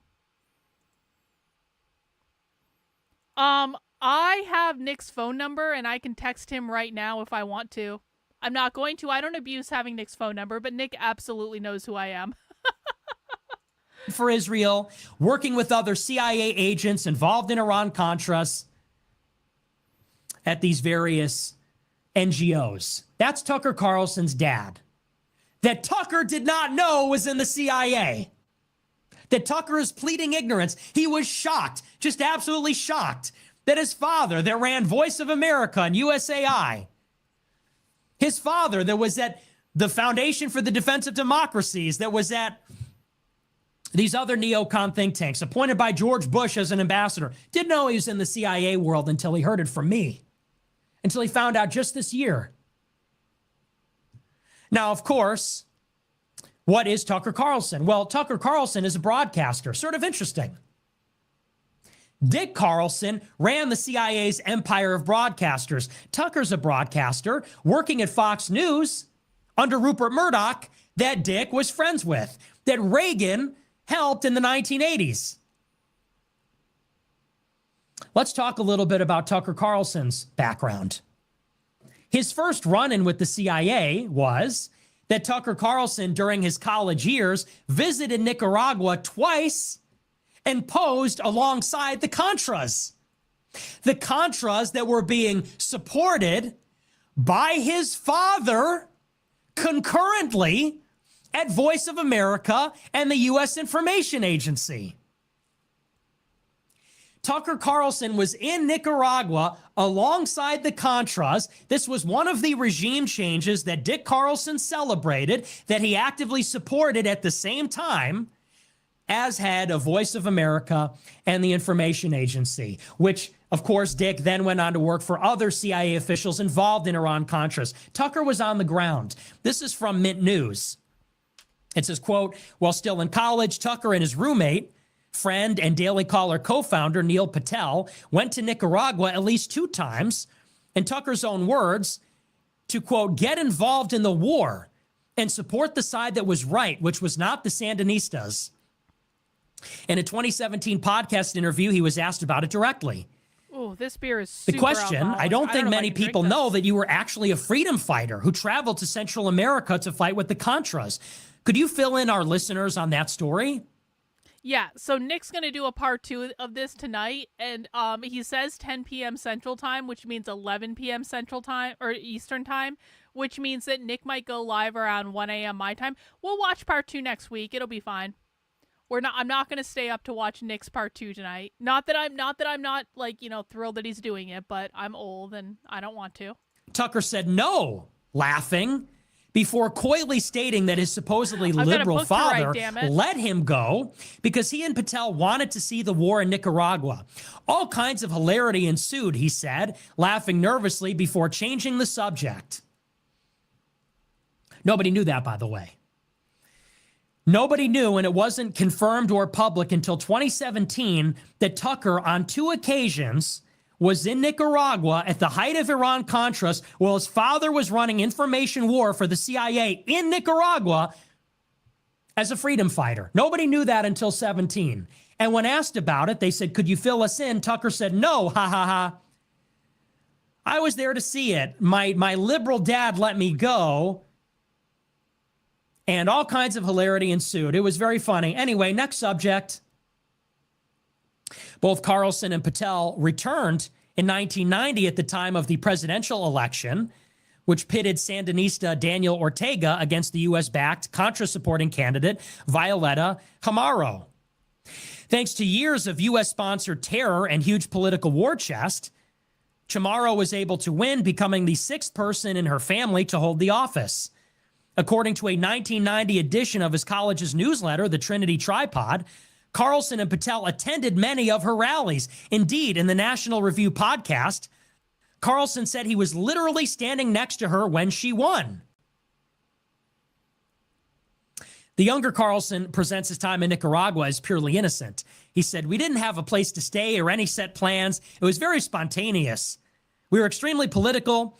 We felt that getting to know the country and some of its citizens would give us a better perspective on the situation. Even more questions are raised when one remembers that it was not long after that trip that he formally applied to become a member of the CIA. Little is known about that, but after his apparent rejection, his father encouraged him to take up journalism. Okay? So his father says international broadcasting was key in the color revolutions that broke up the Soviet Union in Czechoslovakia. They were behind the Tiananmen Square story. They were involved in Nicaragua. And while his father was pushing regime change in Nicaragua, Tucker was on the ground. And no one knew that. And he wasn't just on the ground. He was side by side with the CIA-backed presidential candidate that supported the Contras when she was elected in 1990. He said he was next to her. That's a successful crazy. Cold War regime change brought to you by the CIA propaganda network that his father ran. Then he applied to the CIA. Then he became a journalist. Let's talk about his time as a journalist. When the CIA was running this war in Nicaragua, they were accused by a prominent journalist of paying for that war by selling drugs to black people in the inner cities. This was called the Gary Webb Affair. This is from Mint Press News. It says the CIA funded its war against Nicaragua by helping the Contras to flood America's black urban centers with crack cocaine. That was the argument put forward by investigative journalist Gary Webb in his Dark Alliance series for the San Jose Mercury News and later in his book of the same name. This was called the Gary Webb Affair.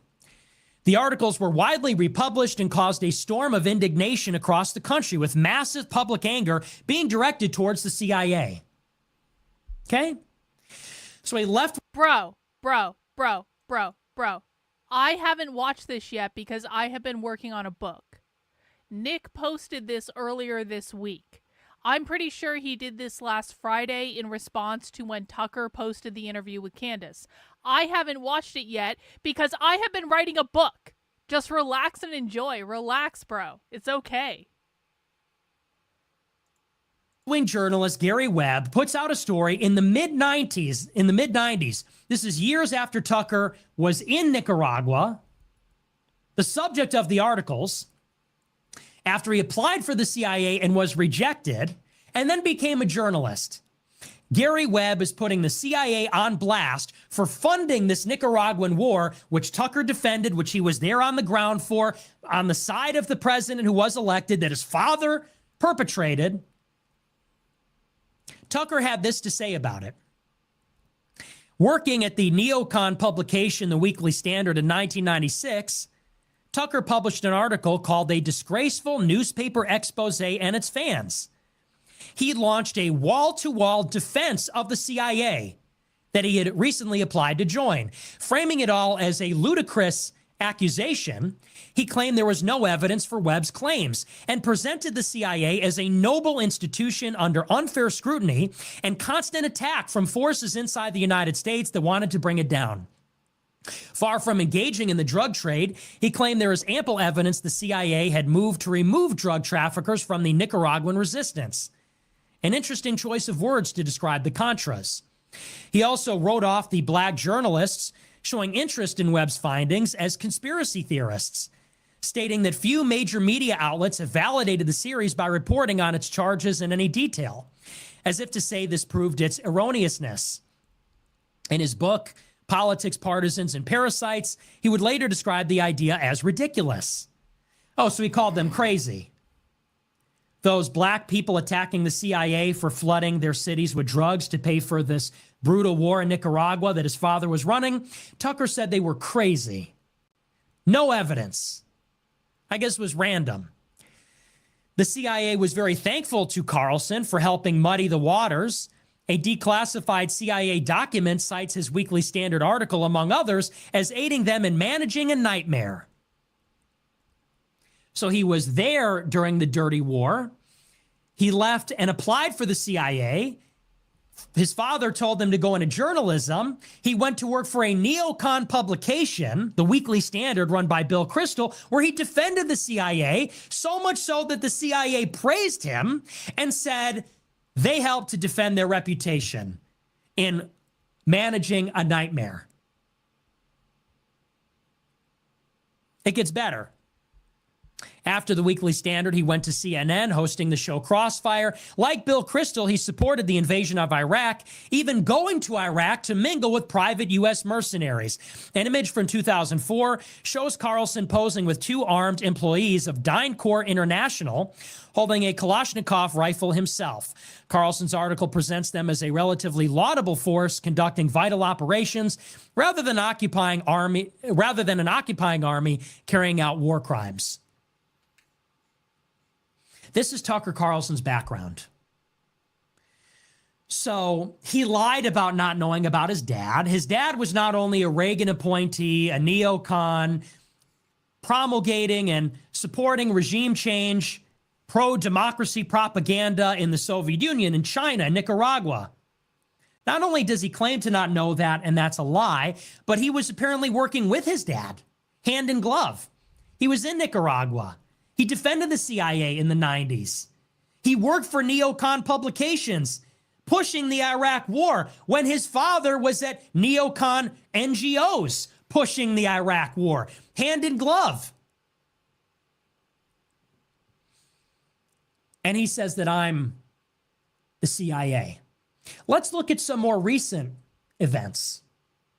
In 2023, in October, Tucker Carlson went down to Argentina in Buenos Aires, and he interviewed the...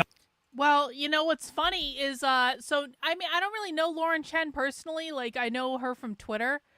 Lauren Chen did like one of my tweets earlier today. I see Lauren Chen pop up every once in a while in my likes on my Twitter, so she's still alive. She's still following along what's going on. I hope Lauren Chen's coming back to the internet. I adore Lauren Chen. I mean, man, like, how badly did they fuck over Lauren Chen, right? It's mind-boggling what they've done to that woman. But, I mean, I don't know. I don't really know her. I've never spoken to her other than, like, a passing here and there. But I will say she likes my tweets every so often. She loves Nick. I know she loves Nick based on what tweets she has liked of me. And I hope she comes back. And, you know, I'm rooting for her. I want to see Lauren Chen make a comeback. I think that what's been done to her has been awful. And, you know, just another victim of the conservative establishment, honestly. Argentine presidential candidate Javier Milei. Javier Milei is vocally pro-Israel, vocally pro-Ukraine, aspirationally Jewish. Javier Milei says he would convert to Judaism if not for the fact that his country is Catholic. Tucker went down to Argentina and interviewed Javier Milei. That interview got 300 million views in 24 hours. Wow. The Associated Press called it unprecedented. They said never before has a U.S. broadcaster gone down and interfered in a country's election in that manner. They called it highly unusual. And they said that Tucker Carlson had a remarkable impact on Argentine presidential politics. Javier Milei got elected. Now, there was a major concern in Argentina. Something is going on in Central and South America. There is a new Cold War between the United States and China. And over the past 10 years, all of Central and South America now does the majority of their trade with China rather than the United States. Now, if you know anything about U.S. foreign policy doctrine, that is in contravention of the Monroe Doctrine, which goes back 200 years. Do you think I give a flying fuck where Lauren Chen got her money? How many influencers in the United States are funded by Israel? Do you think I give a flying fuck about Russia? I don't, honestly. How many people in the United States are funded by Israel? Trump is literally funded by Israel. You want me to care about Lauren Chen getting some seed money from Russia to run a media company that ended up having like no influence on the discussion? I don't give a fuck.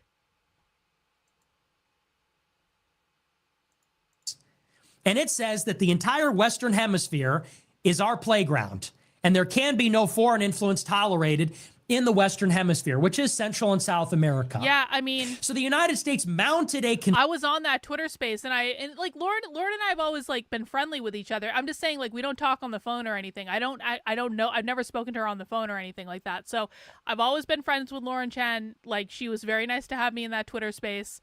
It was awesome, but I hope she's okay. I really do.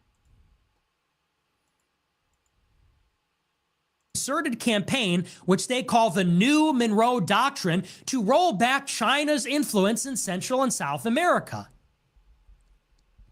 Argentina is one of the most rich and powerful countries in South America alongside Brazil. You don't like influencers taking monies from other countries? Okay, now do every single conservative influencer that takes money from Israel. Do literally every single right-leaning influencer that's ever taken a trip to Israel. Do every single member of Congress who's ever taken a trip to Israel. Do you know how many members of Congress literally just took a trip to Israel? Do you think I care that Lauren Chen gets money from Russia? No, she's not taking money from Israel, so it's a step up as far as I'm concerned.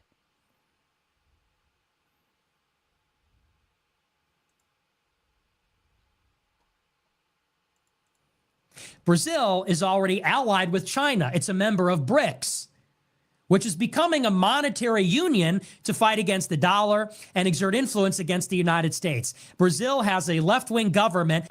Bro, shut the fuck up. Are you serious? I am literally married to a Ukrainian. My brother-in-law is literally in the Ukrainian army right now. He's already gotten shot once in this war. And I still don't fucking support Ukraine because we shouldn't be involved. You think Tenet Media was so influential that they got people to hate Ukraine? I didn't want to support Ukraine from the very fucking beginning, and I'm literally married to a Ukrainian. That is highly critical of the United States. Argentina was on track to join BRICS in 2024. They were going to join up with Brazil, join up with China, if their left-wing president was elected. And if that happened, then the two most powerful countries would join Venezuela and other countries in Central and South America as having a left-wing alignment with Beijing, and it would be the second South American country to join BRICS. This would be catastrophic for the new Monroe Doctrine, which was being pushed by the Department of Defense and the CIA. When Javier Milei was elected, he canceled Argentina's accession to BRICS. He said Argentina would stop doing business with China. They would cancel all of the dual-use Belt and Road projects that China invested in Argentina. Javier Milei, instead of visiting left-wing China-aligned Brazil, visited America as his first foreign visit. He cried at the center of Chabad Lubavitch, ultra-Orthodox Jews in Brooklyn, New York, and then traveled to Israel, where he kissed the wall.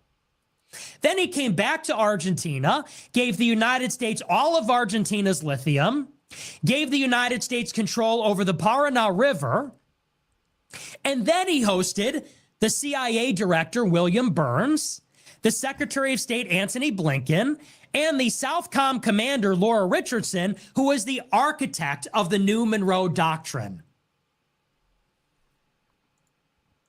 Bitch. I literally just said, my husband is Ukrainian. Are you stupid? Are you smart enough to be here? Like, seriously. Because I literally just said multiple times, my husband is... Should I speak slower for you? Are you this fucking stupid? My husband is Ukrainian.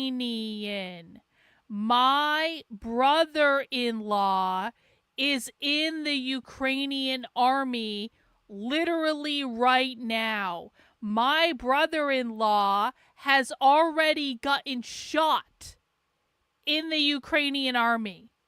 My husband's family lives in Ukraine. Specifically, they live in Mykolaiv, where their house has already gotten damaged by bombs indiscriminately fired into their city. Are you fucking smart enough to be here, you stupid fucking cunt? Think I just answered my own question there. I think Kim... I don't know if Kim likes Nick. I don't think Kim dislikes Nick. I think she's paying attention.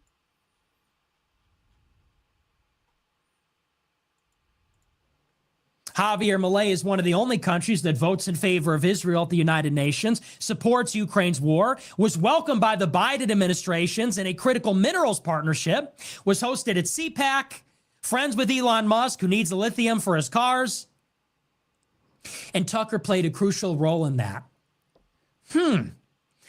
So Tucker Carlson, an international broadcaster, went to a foreign country where he interfered in their election as a freedom fighter to support an anti-left-wing, anti-China candidate, and was by his side when he won in fulfillment of the CIA and Pentagon's objectives in their new Cold War against China. Well, that must be a big coincidence, because his father was the architect of that program in the 1980s and 90s when he was running the U.S. Information Agency, doing the same thing in the Soviet Union at Tiananmen Square and with the Contras in Nicaragua.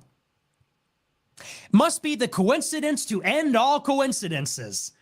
Just like Tucker was there with the freedom fighters in Central America, in Nicaragua in the 80s and 90s, supporting the CIA-backed president that his father supported in the regime change, here he is, an international broadcaster following in his father's footsteps, supporting yet another Monroe Doctrine regime change against China's influence in Argentina, and was critical in it. 300 million views in 24 hours. What a coincidence. I'm sure just like Argentina, he was just checking it out. Or excuse me, just like in Nicaragua, he was just checking it out, taking a gap year. It was uneventful and hilarity ensued when he interfered in that country's elections. Now, what in the world is going on, folks? Let's bring it home. What in the world is going on here? Let's bring all these different threads together. So Tucker says that I attacked Joe Kent for no reason other than that Joe Kent is a credible anti-neocon voice who's not crazy or hateful. He said that is evidence that I'm inorganic and I'm trying to sabotage the real America first. Now, in reality, Joe Kent attacked me first. I was trying to support him. But he attacked me on the basis that I'm anti-Israel, that I'm talking about race and religion. Hang on. Do you think Candace will realize she made a mistake in throwing Nick under the bus and double back at some point? She's going to be blamed anyway for accidentally breaking Nick's containment. No. And the reason I say that is because Candace Owens is a narcissist. I'm fully convinced of this based on everything that I've seen and everything that I've heard and things that I've heard like offline about things that she's done. I'm absolutely 100% convinced that Candace Owens is a narcissist, which means she will never admit that she was wrong in this particular case. Candace is also a Taurus, I'm pretty sure. Taurus never fucking admit they're wrong. They hang on to that shit and they never, ever, ever, ever, ever, ever, ever, ever, ever let it go. So no, I don't think that Candace is going to admit that she's wrong. I don't think she's going to double back. And I think it's going to be to her own detriment. And again, I think it's fucking stupid. I think it's so stupid. It is so stupid what she did to Nick. It's so stupid. It's like she could have just had a nice conversation with him about world affairs and geopolitical politics and stuff like that. And she could have allowed Nick to really shine and show how smart he is, because I think he would have done really well had she asked him the right questions. And she chose to nag him about Dave Smith for an hour. And it's just like, Candace has made her choice, you know? Did I ever watch the Dinesh versus Nick debate? No, you know what? I never watched it, and I kind of wanted to. I just didn't have time. But I heard Dinesh actually he kind of showed up, and he was just like cordial about it. I heard Nick won, but it was just like Dinesh wasn't an asshole about it or anything, which, you know what? Honestly, like, respect to Dinesh D'Souza. I don't agree with him on everything, but like, I don't perceive him to be as smarmy as a lot of these people. I don't know. Maybe I'm wrong. We start to peel back the layers and we realize that all these people have that same agenda. Tucker, J.D. Vance, Joe Kent, to some extent Dave Smith, they all have the same ideological alignment, which is critical of Israel but not anti-Israel. The problem is not the race or religion, it is their ideology, that they're neocons. The problem with mass migration is not the race, but whether they're native born or something else. The problem in America is not Jewish power as is, it is neocons. The other thing that they all have in common, I'm being accused not only of being a bad faith actor who's hateful and crazy, but I'm being backed by the CIA. Tucker says the CIA took out Joe Kent. But we find that Joe Kent is a CIA agent.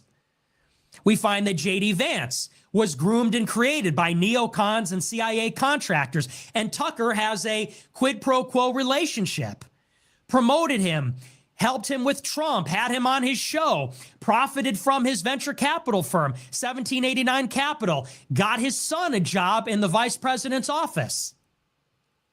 We find that Tucker is the son of CIA royalty. And there's no possible way that he could have not known his father was a CIA agent. And when we look at Tucker's early journalistic career and his contemporary journalistic career, we find something that looks like what his father did, a U.S. CIA intelligence operation aimed at countering the influence of America's adversaries. So the question is, why is Tucker going so hard against me? What's really going on? And why does he sometimes say base things? Well, you got to go back to what J.D. Vance said. If we can engage in speculation, you got to go back to what J.D. Vance said at the Quincy Institute. In May of 2024, Vance went to a isolationist think tank that is backed by Soros, that is backed by the Koch brothers.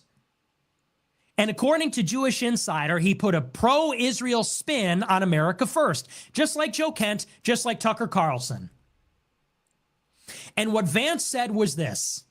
Vance said, we need to give Israel what they need to police the Middle East. He said, we need to give Israel the tools they need to fight Iran. Seriously. We need to expand the Abraham Accords to counter Iran. Why? Why? Why do we need Israel and the Sunni nations, Syria, Saudi Arabia, Egypt? Why do we need Israel and all of our other Arab allies to come together in an alliance and give them the tools they need to counter Iran? Vance gave an answer. He said, the reason we need to do this is so that we can leave the Middle East and go to Asia. That's the quote. I will read it to you. Really? We're going to Asia? He China. said, quote, China. the way we counter Iran is combining the Abraham Accords approach with the defeat of Hamas. That gets us to a place where Israel and the Sunni nations can play a regional counterweight. Israel with the Sunni nations can police their own region. That lets us spend less time and resources on the Middle East and focus more on East Asia. In the same way, we want our own allies to do the job in Europe. Okay, so why does Tucker want the war in Russia to end? Why does Tucker not want us to fight Iran? Because Tucker, like Vance, like Kent, they are creatures of the CIA. They are creatures of U.S. intelligence and defense. And what they are pushing is a doctrine called restraint, or rather, prioritization, one or the other. I don't know exactly which one they are, but they're either restrainers or prioritizers. And the doctrine says this. This is a U.S. military doctrine. It says that in the 21st century, the rising threat is China. Ronald Reagan inaugurated our pivot to Asia. Barack Obama had a pivot to Asia. And the doctrine says that in the future, the big threat is going to be China. And if we are busy fighting Russia, if we're busy fighting in Iran, we will not have the resources to fight China. They call them prioritizers because they say we need to prioritize China over the Middle East and Europe. Well, how do we fight China? We have other adversaries. We need to counter Russia. We need to counter Iran. Well, Vance said it right there. He said, so that we can leave the Middle East, we need to get Israel and Saudi Arabia in a defensive alliance. We need to give them arms. We need to give them a defensive commitment. And if they can police their own region, they are a counterweight to Iran, and we don't need to be there, so we could go to Asia. He said, and that's just like what we're doing with NATO. We're going to build up NATO. We're going to get Germany and France and all the other NATO countries to up their military commitment.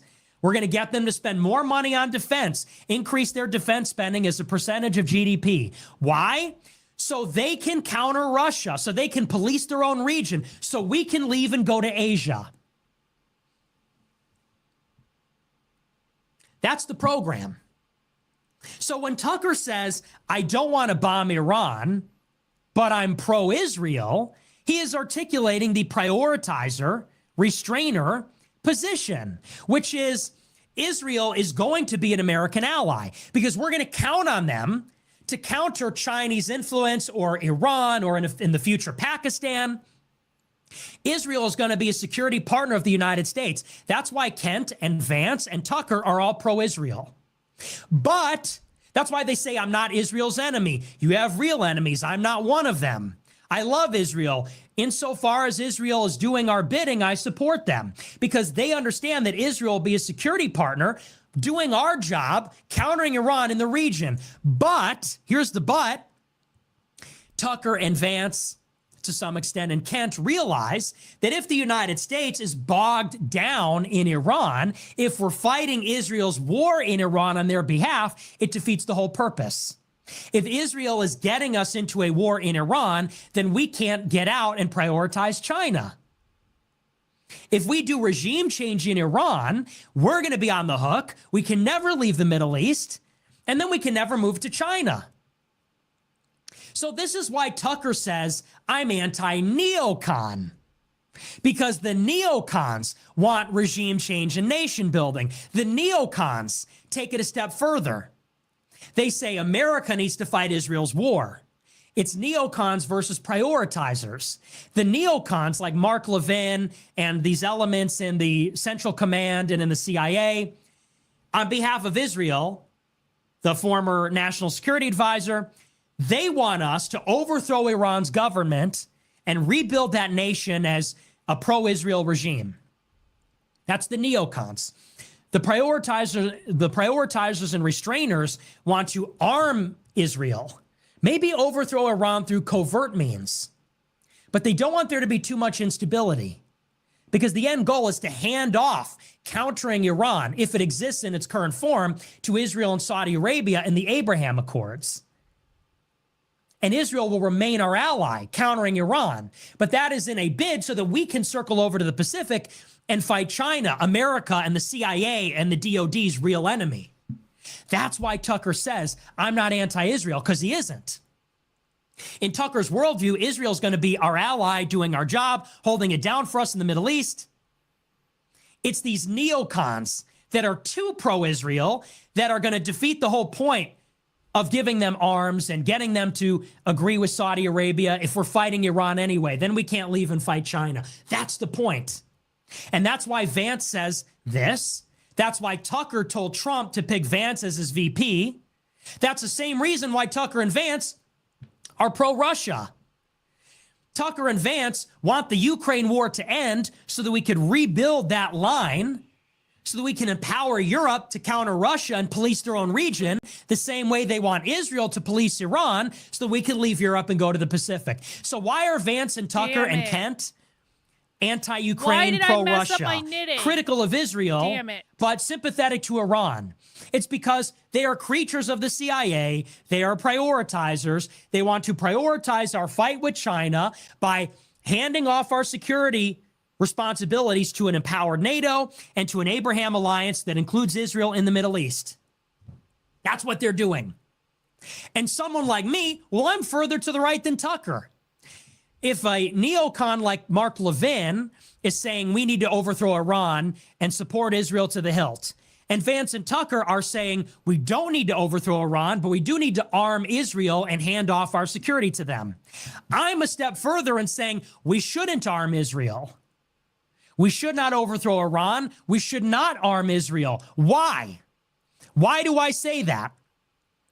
Because in Vance and Tucker and Joe Kent's world, when we leave the Middle East, if we even can, Israel becomes super powerful.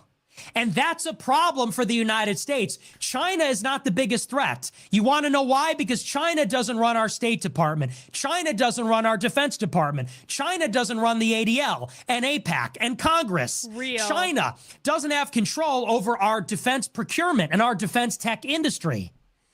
Israel does. It's becoming there we go. It's becoming increasingly true for me that anytime I see a conservative influencer ranting about China, it's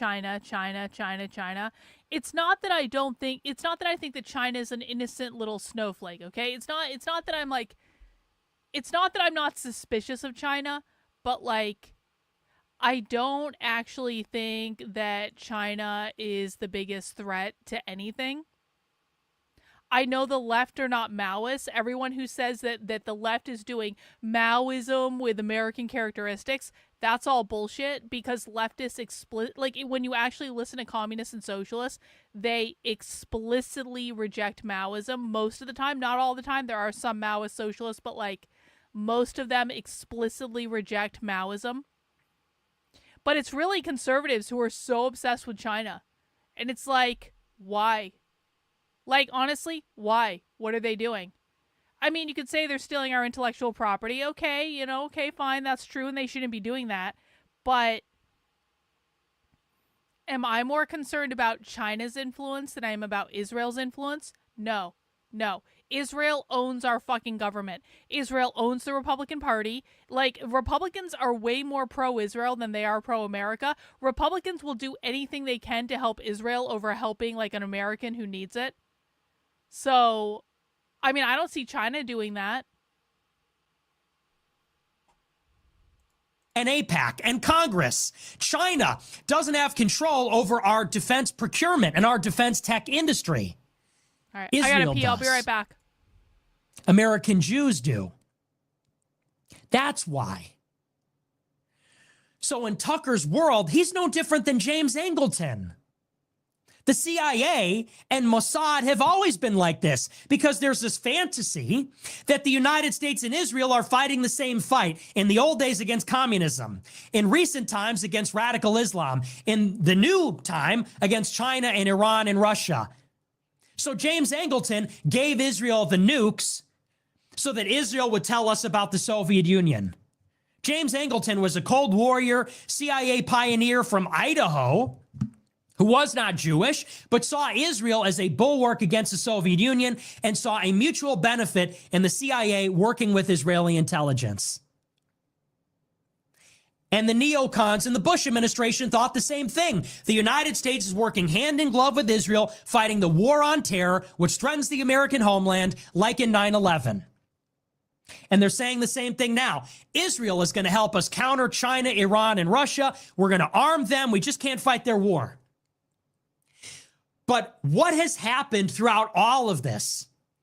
In the old days, during the Cold War, Israel got a nuclear bomb and tons of conventional weapons. Israel got the Sinai and the Golan Heights. Israel fought this brutal war in Lebanon. Iran and Iraq were both destroyed and led to the war on terror. What happened during the war on terror? Iraq was invaded. Afghanistan was invaded. Syria was destabilized. Lebanon was destabilized. And what's happening now? The Abraham Accords are coming together. Iran is going to be defeated. And so this whole time, we thought we were using them to fight the Soviet Union, to fight Saddam Hussein and the terrorists and Al-Qaeda. Now to fight Iran. Can't let them get a nuclear weapon. That's not in our interest.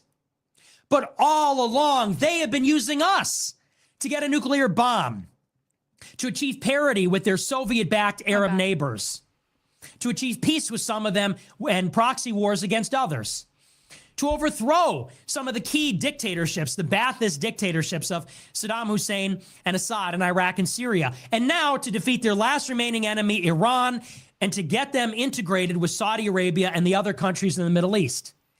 And Israel's day after plan for all of this is that then they become a superpower. Yup. They will be the only nuclear power in the Middle East. They will have the most sophisticated intelligence and military operation. They will be uncontested. They will dominate both the Persian Gulf and the Red Sea. Those countries cannot stand up to Israel, as evidenced by this war. If Iran could not adequately fight Israel, none of them can. Saudi Arabia couldn't even defeat the Houthis. Egypt is bankrupt. If Iran couldn't do it, none of them could do it. They'll dominate the region. But what's worse, not only will they dominate the region and replace America as the hegemon of the Middle East, they will continue to have influence over our society because they control our media. How many of the major media conglomerates are pro-Israel or have outed themselves as pro-Israel since October 7th? How many billionaires? How many donors to both major parties? How many congressmen are on the payroll? And now they're demanding all this anti-Semitism stuff at colleges and universities. They're demanding everyone do mandatory anti-Semitism training. They're demanding that students who express what they call anti-Semitism, which really isn't anti-Semitism, criticism of Israel is like now considered to be anti-Semitism. They're demanding that people get expelled from universities for doing this. They get deported for doing this. It's like, bro, I've seen this before. The left tried to do this. You guys said you were against this shit. But, when it comes to Israel, we're perfectly fine censoring speech. We're perfectly fine doing the fucking conservatives are perfectly fine doing DEI training when it comes to anti-Semitism in Israel. They love it. They think it's great. How many tech firms are run by Jews that are sympathetic to Israel? like Sean McGuire at Sequoia, the venture firm fuck for that all the guy, defense seriously. tech Silicon Valley companies. Or Sam Altman, a pro-Israel Jew at OpenAI. Or Alex Karp, the CEO of Palantir, who is Jewish and pro-Israel. This is the analytics and insights software superpower that is going to run our federal government. And the list goes on and on and on.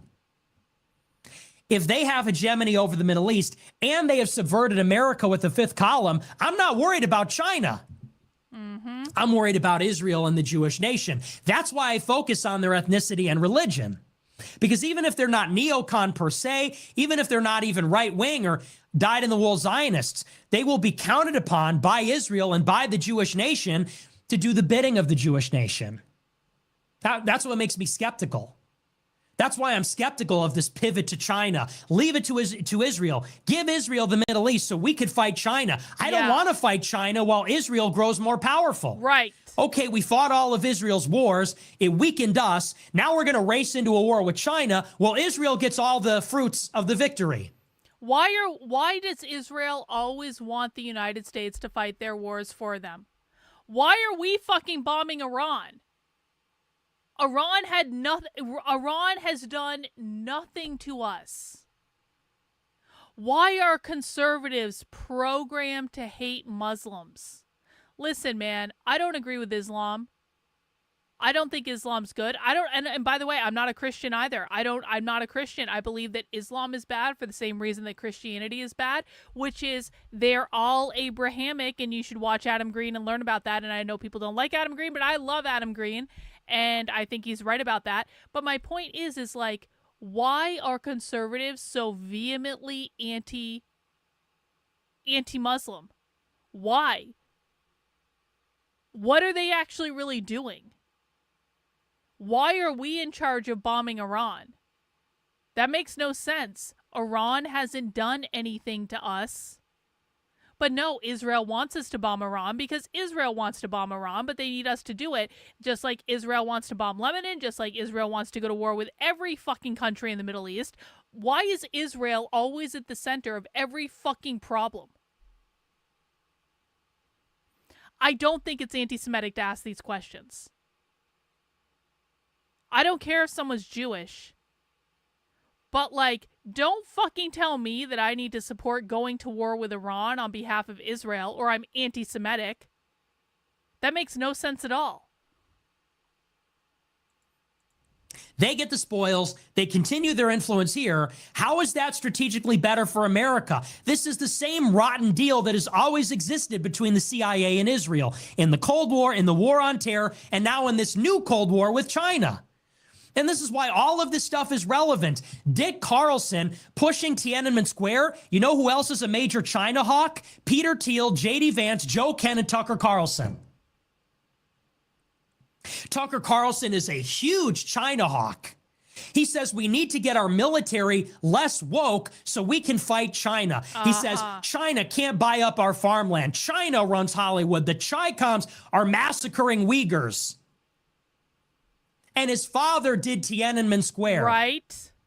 Peter Thiel is an obsessive China hawk, absolutely against China. That's all he talks about. So is his protege Vance. So is Joe Kent. So is Steve Bannon. You ever hear about the Chi-Coms? The Chi-Coms. Who's worried about the Chi-Coms? The Israel-infiltrated CIA. That's who. And why do they want J.D. Vance to become the president? Why did Peter Thiel groom him? Why is his story the superpower? Well, if you paid attention, Tucker Carlson said something else at the end of his show. Tucker said that I am preying on the white, disaffected young men, the victims of the system. Tucker says like J.D. Vance. Are you starting to see? J.D. Vance's superpower, says David Frum, the Jewish neocon. Peter Thiel paid for it. His superpower is his biographical credibility, his book, Hillbilly Elegy, which tells the story of a white working class guy who is down on his luck. Because that is the story that will curry favor and gain currency with the radical white men that are going to demand white identity politics. The young white men of this country are going to demand white identity politics. They're going to demand an anti-Israel position. They're going to demand a Christian regime. That's why they voted for Trump. That's why they voted for Trump in 24. The young white men are going to cry out for white identity politics that Tucker scorns. They're going to cry out for red pills, for truth about Israel's influence. They want America first. David Frum, the neocon, said that J.D. Vance is a spokesperson for global leadership. He will convince them. He will sell them on moderate republicanism. He will lead the party away from the excesses of Trump. Oh, but that didn't work because Trump won. Well, now he'll have to get in the belly of the beast and lead it from inside with his story. He's one of us. Now, we can be America first, Vance says, but we have to be global leaders. We have to arm Israel to counter Iran so we could fight a war with China. Don't listen to Nick Fuentes. He's crazy and hateful. Listen to J.D. Vance. J.D. Vance says it's time to give Israel missiles and bomb Iran so that you can fight a war with China, because he's a spokesperson for global leadership, and he will convince you to stay away from that toxic Trump, Nick Fuentes stuff because of his credibility as a disaffected white guy. That's it. That's what it is. How do we steer the population back into a new Cold War? How do we steer the population into supporting Israel in a way, in a world where they're rapidly losing credibility? Get a guy like Vance. Get a guy like Vance to imitate and echo back to you, to project back to you the grievances of the white working class while steering you into the agenda of the CIA and the DOD and Israel, which is a distinction without a difference. Do you get it now? And that's who's doing it. I'm being accused of being the CIA by Peter Thiel's best boys, by Tucker Carlson with his daddy. Tucker Carlson's, and you know what? Here's the other thing. Tucker Carlson said I'm a weird gay kid in the basement. Yeah, and I'm from Chicago. You're right. Well, okay, you're not right about all of that. But I wasn't born with a silver spoon in my mouth. Tucker Carlson says, I have so many trust funds, I never have to work. Tucker went to a $45,000 per year private high school, then a $45,000 per year selective Ivy League school in New England. Tucker Carlson's daddy was a Reagan appointee. And then, after years of bragging about being an elite, bragging about being so out of touch and so rich, now he's going to be the spokesperson for all the white people. Now he's going to roll up his sleeves. I just like to hunt and fish in my log cabin. I care about Klarna and credit card debt. But then when it comes to me, I'm one of the real disaffected white people. You want to talk about me and them? I am them. He says Nick Fuentes is leading all of the disaffected young white men. I am a disaffected young white man. I was a precocious, intelligent, young white college student who went to Boston University, who was pro-Trump and red-pilled by Trump and animated by Trump's message of America first. And I asked questions about Israel, and I was punished for it. I did it years before Tucker Carlson started talking about Israel last year. And I sacrificed, and I was targeted by the ADL, by the SPLC, by the federal government, by the conservative movement that both Candace and Tucker were a part of. Candace and Tucker had nothing to say about Israel until it became unavoidable last year. Not popular, but unavoidable. And now they want to gatekeep me out and do this personality attack and say I'm a bitter loser in my basement from Chicago. I'm a kid from Chicago. And they slipped up there because they forgot for 1 second that they're pretending to be the spokesperson for exactly that kind of person. Tucker's mask slipped, and he forgot for a minute that for 8 years he's been pretending to care about the plight of weird kids in their parents' basement who are broke and didn't go to an Ivy League school, living in cities that don't matter like Chicago, not like Washington, D.C. or L.A. or New York. And that's why he had such disdain and contempt for me in that moment. Between the personality attacks, he's lonely, he's weird, he lives in a basement. I'm sorry, did you guys forget that that's your target audience that you're trying to pander to? Did you forget that for 2 seconds? And I'm the inauthentic person? I am that person. I am a spokesman for the disaffected white man because I am one, and you two are not. Candace Owens got married to British royalty worth $200 million after meeting him for 2 weeks on Zoom. What the fuck is even that about? Yup. Real. And Tucker Nick, Carlson's dad fucking real. ran the CIA's propaganda empire fighting the Soviet Union. He went and fought with the Contras when he was in college. When I was in college, I was doing a webcam show in my friend's dorm room criticizing Israel. So who's the CIA cutout? Who's the inauthentic one? Who's the crazy, hateful one? I would never describe a well-meaning young white person who's trying to get ahead as a weird kid in his basement from Chicago. And what is that supposed to mean? What is wrong with being from Chicago? What is wrong with being weird? What is wrong with living in your basement? Yes. That's a lot of people because of the problems you claim to care about. Nick is right. Tucker's at Turning Point USA extolling the predatory nature of usury and how it's preventing young white men from getting homes. And then the week after says, you're in your mom's basement. So which is it? Do you care about Klarna and people going into debt to order pizzas and home ownership being impossible? Or do you think that's a contemptible, low-status thing to be ridiculed and mocked? Yup. Who's pandering here? Exactly. Because that wasn't you. You were born to the Swanson family fortune and your daddy who ran the CIA. You know, my dad didn't even graduate college. My dad worked for the tollway. His dad died of a drug overdose in the 70s. My mother's father was a garbage man in Chicago, and he committed suicide. He was a veteran of World War II. Seriously?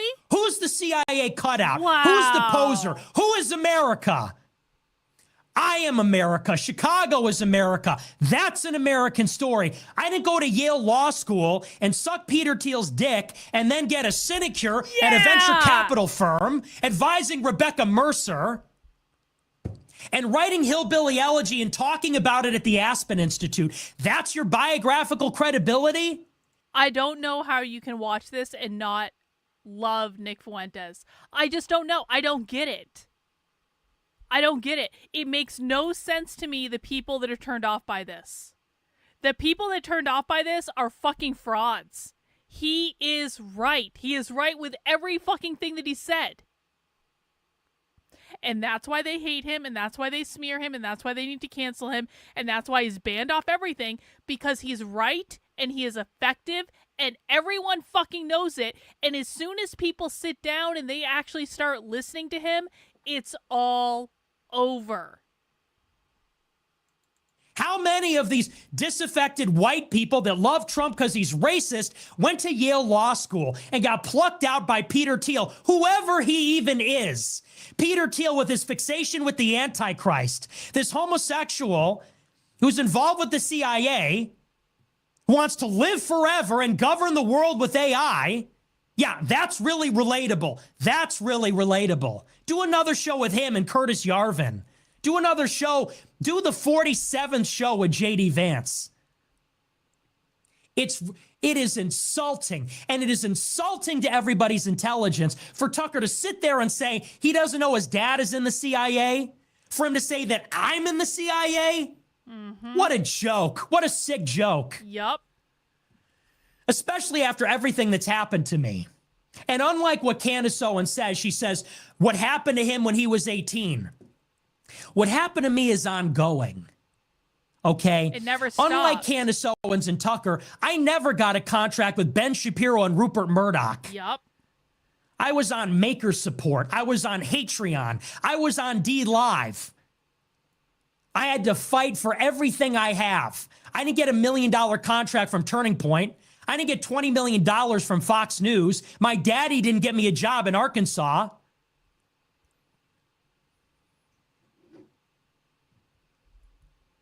So ridiculous. Mm-hmm. So that's that. That's my rebuttal to that whole situation. It drives me crazy. What happened to him when he was 18? I still can't get a check mark on Twitter. I had someone that showed up to my house and tried to shoot me in December, and nobody even talked about it. They tried to cover it up. Yep. Somebody came to my house with a gun and tried to break in and shoot me doing my show, and nobody covered it. And that's not me complaining, but to try to pretend like that happened to me when I was 18. For 7 years, at great personal and professional cost, I have told the truth about these subjects as I have always understood it in the moment, and I have been remarkably consistent. For that, I have lost every friend I ever had in high school. For that, I was subpoenaed by Congress, had to pay $250,000 in fees. I got banned on every social platform known to man. I got debanked. I got put on a federal no-fly list. I have been slandered and lied about, called a racist, a Nazi, called the Fed.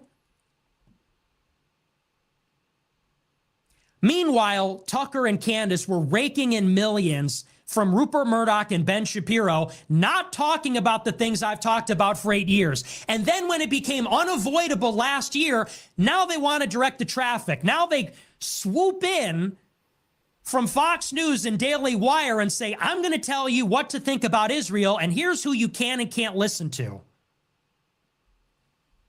That is ridiculous. Yeah. Nick is the and it is real one, offensive guys. to the intelligence of anybody that is paying attention to this. And you know what? I don't have a platform as big as Tucker. I don't have a platform as big as Tucker because I never had a Fox News show. And I don't have a check mark on Twitter, and I'm banned on YouTube, unlike him. And I don't have a platform as big as Candace Owens because I never had a Daily Wire show, and I've been banned on YouTube for as long as she's had a show there. So I don't know how many people will even hear this. Is anyone going to hear this and understand how wrong this is? That's the game now, is they will talk over you because they still have a bigger megaphone. But for anybody that watches this show and paid attention to what I've said, maybe now you can start to understand what is going on here. And they lied about it. Candace Owens said it was random I attacked Joe Kent. I tweeted everything that I just said at her a few months ago. Yep, he did. I don't trust them. I don't know them. Their story's weird. They're telling us it's the Frankists. It's the neocons. I am overdosing on red pills. And you are not going to stop me. And there's nothing fucking wrong with that. If you kill me, you will not stop me. And genuinely, when I research this stuff, I get scared because I think that's their next move, is to try to mess with me in some escalating way. Because they do see me as a problem. They say I'm getting too popular, I'm getting too famous, I'm breaching containment. And now they deploy Candace Owens. At the peak of my popularity, she comes in out of the blue to invite me on her show and do this hit job. And then a week later, she goes on Tucker, and they collude to do this hit job. Yep. And this isn't going to work. No one in the comments on Tucker's channel is buying it.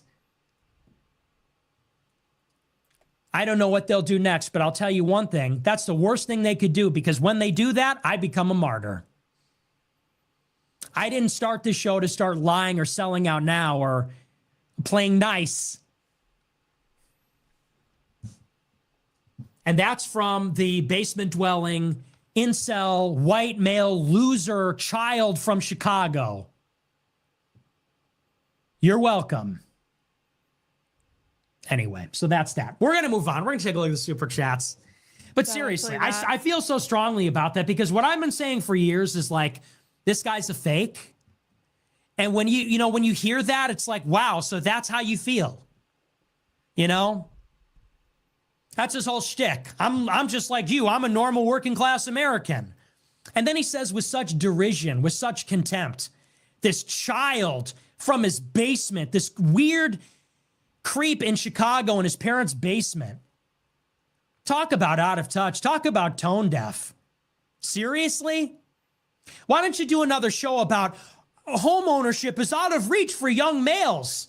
Yeah, except if you disagree with him, then you're a loser, I guess, right? Which is it today, Tucker? Are you the champion of white males that can't afford a home, or are you a loser? I guess it depends on what your political views are. If you're a racist, anti-Semite or not, right? If you're a crazy nut job. I am not crazy. I am not hateful. I am paying attention, and my parents did not work in the CIA. That's why I'm the only sane person in politics. Because my dad wasn't running the CIA, he's running the tollway. And I'm not saying that disrespectfully towards my father, but I come from real American stock that you pretend to be. I wasn't fighting with the Sandinistas and the Contras. I was fighting the pussy hat liberal protesters in Boston. I was at Charlottesville. Who is even American here?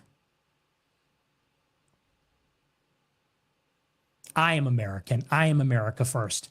I am America first.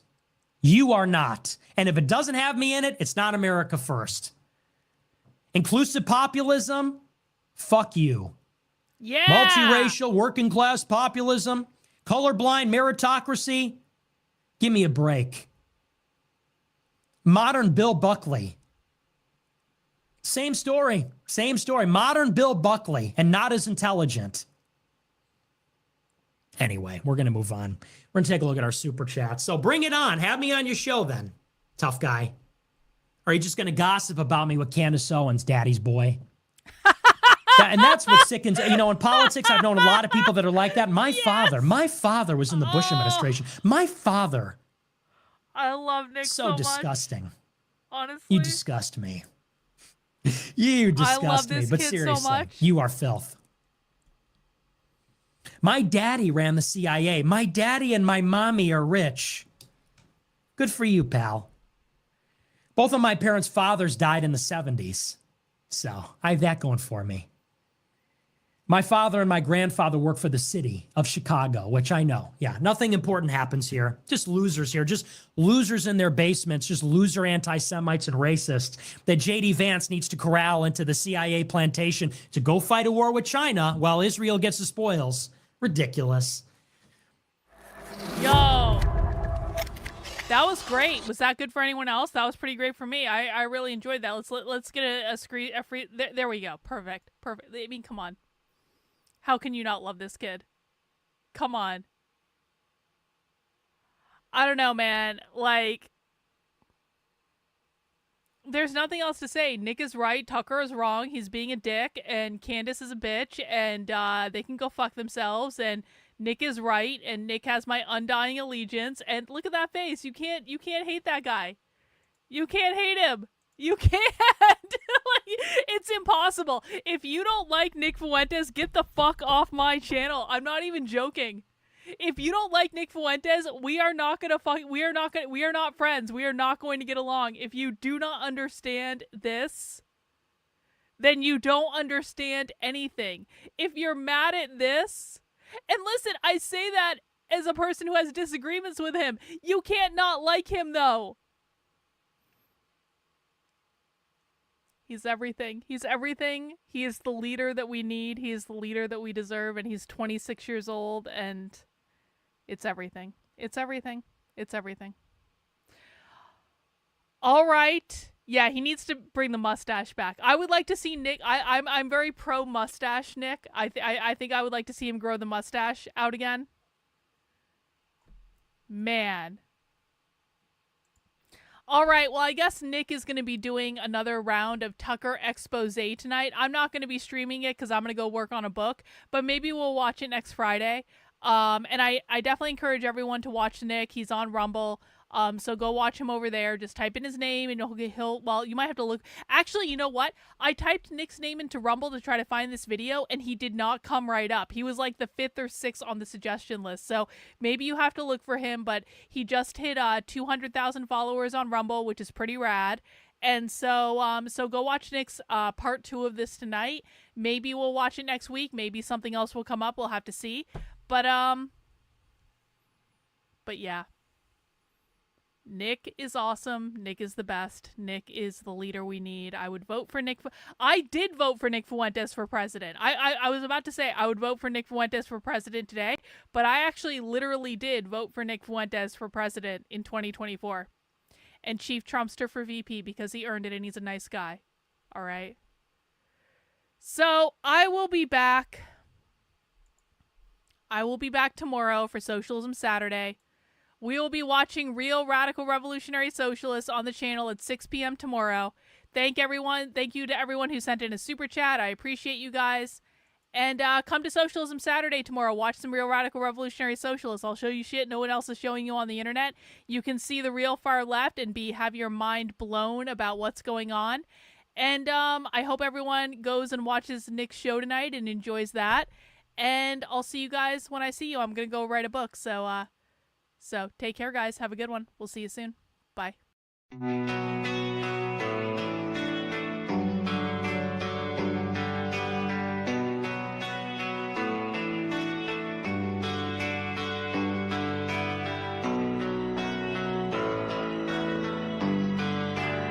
are you feeling? Well, How long have you been here? 3 months, May 17th. And what brought you? That's difficult to answer.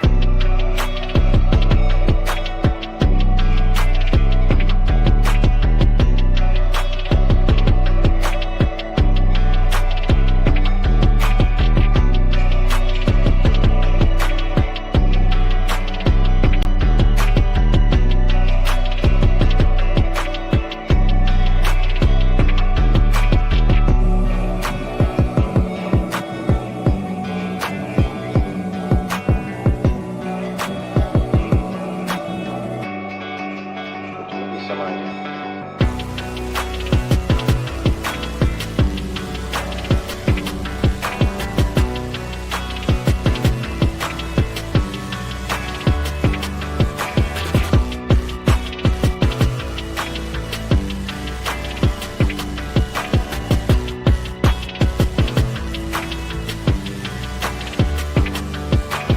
I am not completely like other people.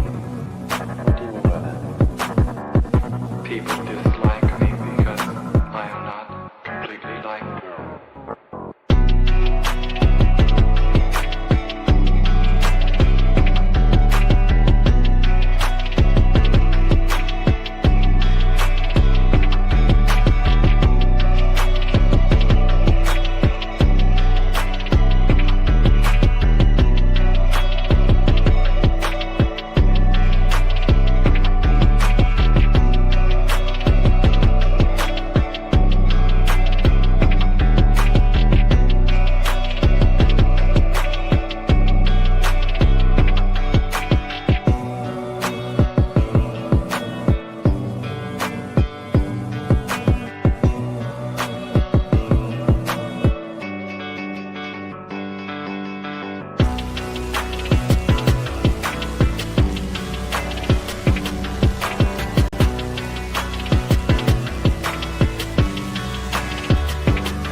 I am trying to do with my life something which few people try to do, and this influences my thinking and consequently my action.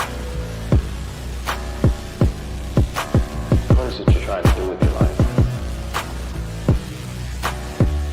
Play the piano for people. I'm not clear. How is it that playing the piano for people has eventually resulted in your being here in the hospital?